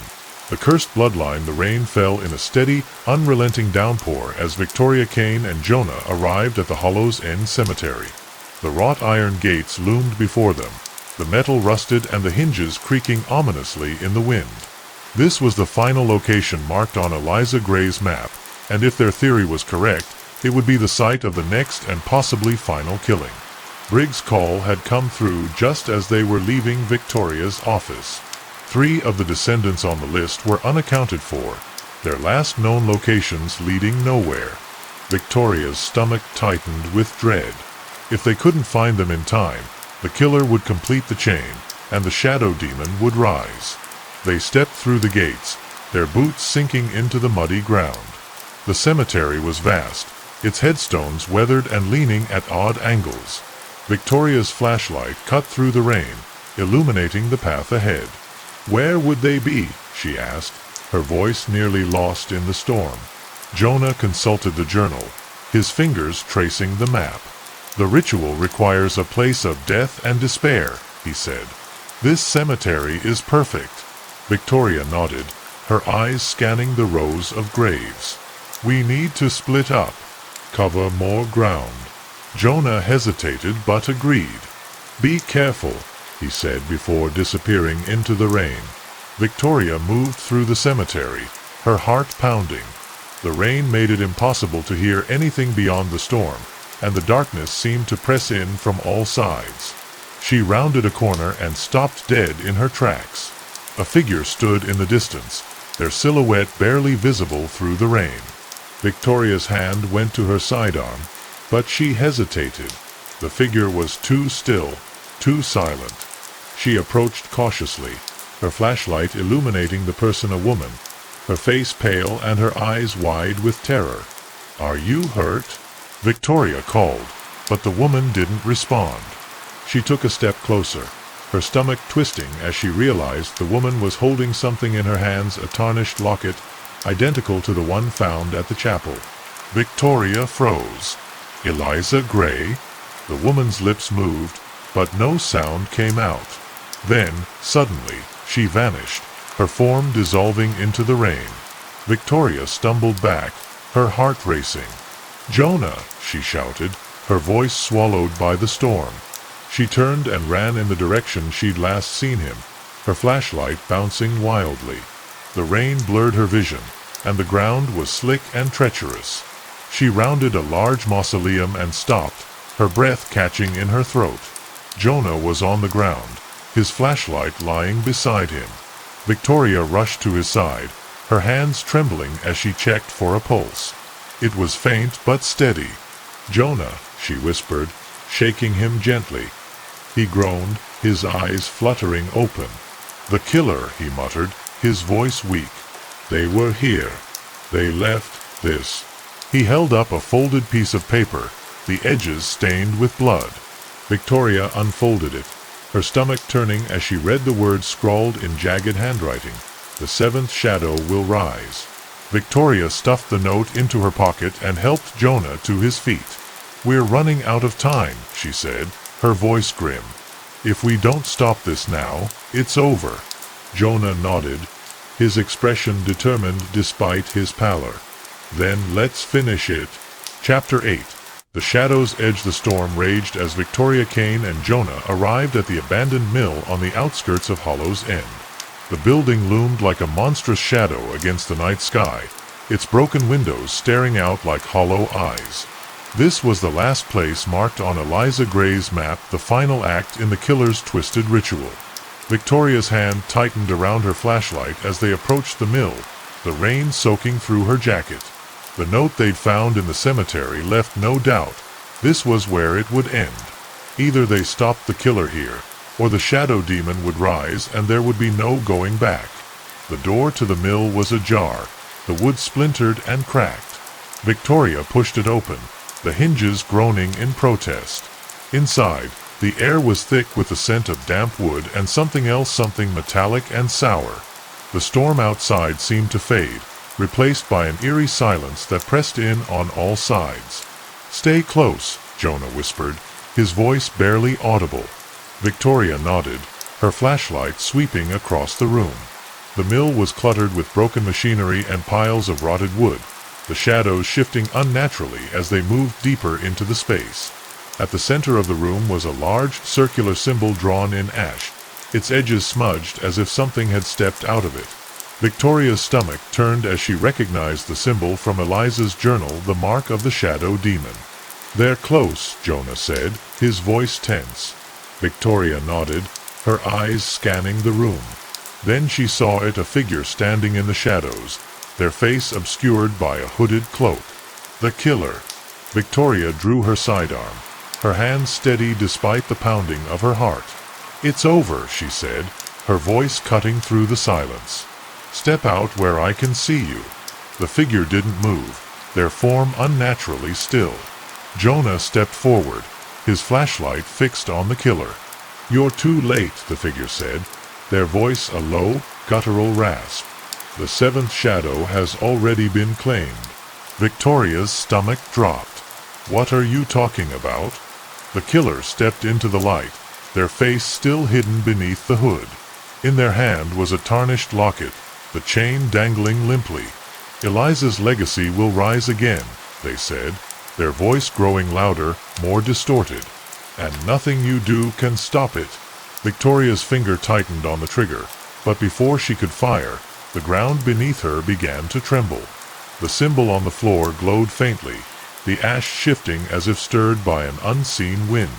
Jonah grabbed her arm. "We need to get out of here." But it was too late. The air in the room grew colder, the shadows stretching and twisting until they seemed alive. The killer laughed a hollow, echoing sound as the symbol on the floor erupted in a burst of black flame. Victoria raised her gun, but the shadows closed in around her, swallowing the light from her flashlight. She fired blindly, the sound of the shot ringing in her ears. Then, suddenly, everything went silent. The shadows receded, and the room was empty. The killer was gone. Chapter 9. The rising shadow. The mill was eerily silent after the shadows receded, the black flame from the ritual symbol extinguished as if it had never been. Victoria Kane stood frozen, her gun still raised, though the killer had vanished into the darkness. The air was thick with tension, and every instinct screamed at her to run. Jonah was the first to break the silence. "They're gone," he said, his voice trembling. "But the ritual, it's not finished yet." Victoria lowered her gun, her hands shaking as she holstered it. "How do you know?" Jonah knelt by the symbol on the floor, his flashlight illuminating the ash. The edges were smudged, but the center was still intact. "The seventh shadow was taken," he said, his voice grim. "But the demon hasn't fully risen yet. There's still time to stop it." Victoria shook her head, her mind racing. "We're missing something." The killer said Eliza's legacy would rise again. "What does that mean?" Jonah hesitated, his expression dark. "It's not just the shadow demon. The ritual was meant to bring Eliza back, to give her a new body." Victoria's stomach turned at the thought. "So, the killer's not just summoning a demon. They're trying to resurrect Eliza Gray." Jonah nodded. "And if they succeed, she'll have all the power of the demon and the knowledge from the journal." The realization hit Victoria like a punch to the gut. They weren't just dealing with a killer or a curse, they were facing the potential resurrection of a woman who had already unleashed unimaginable horror. "We need to find them. Now." Jonah stood, his face pale but determined. "There's one place left, the place where Eliza's body was buried. If the killer's trying to complete the ritual, that's where they'll go." Victoria nodded, her resolve hardening. "Then that's where we'll stop them." They hurried back to Victoria's car, the rain still falling relentlessly. The drive to the old Gray family plot was tense and silent, the weight of what they were facing pressing down on them. Victoria gripped the steering wheel tightly, her mind racing through every possible scenario. When they arrived, the cemetery was shrouded in mist, the headstones barely visible in the dim light. They moved quickly, following the path to the Gray family plot.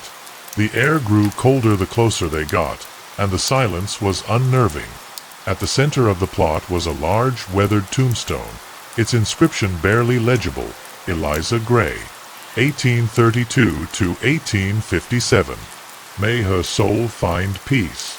But peace was the last thing Victoria felt as they approached. The ground around the tombstone was disturbed, the earth freshly turned. Jonah knelt beside the grave, his flashlight illuminating the disturbed soil. "They've already started," he said, his voice tense. Victoria's stomach churned as she realized what that meant. "We're too late." But Jonah shook his head, his eyes meeting hers. "No, not yet." The ritual's not complete until the demon is summoned and Eliza's soul is bound to a new body. We can still stop them. Victoria nodded, her jaw set. Then let's finish this. Chapter 10. The final ritual. The storm reached its peak as Victoria Kane and Jonah stood at the edge of the Gray family plot, the wind howling and the rain lashing against them. The freshly turned earth around Eliza Gray's grave seemed to pulse with a dark energy, the air thick with the scent of decay and sulfur. Victoria's hand tightened around her sidearm as she scanned the area. "Where are they?" she asked, her voice barely audible over the storm. Jonah pointed toward the far end of the plot, where a figure stood, their hooded cloak billowing in the wind.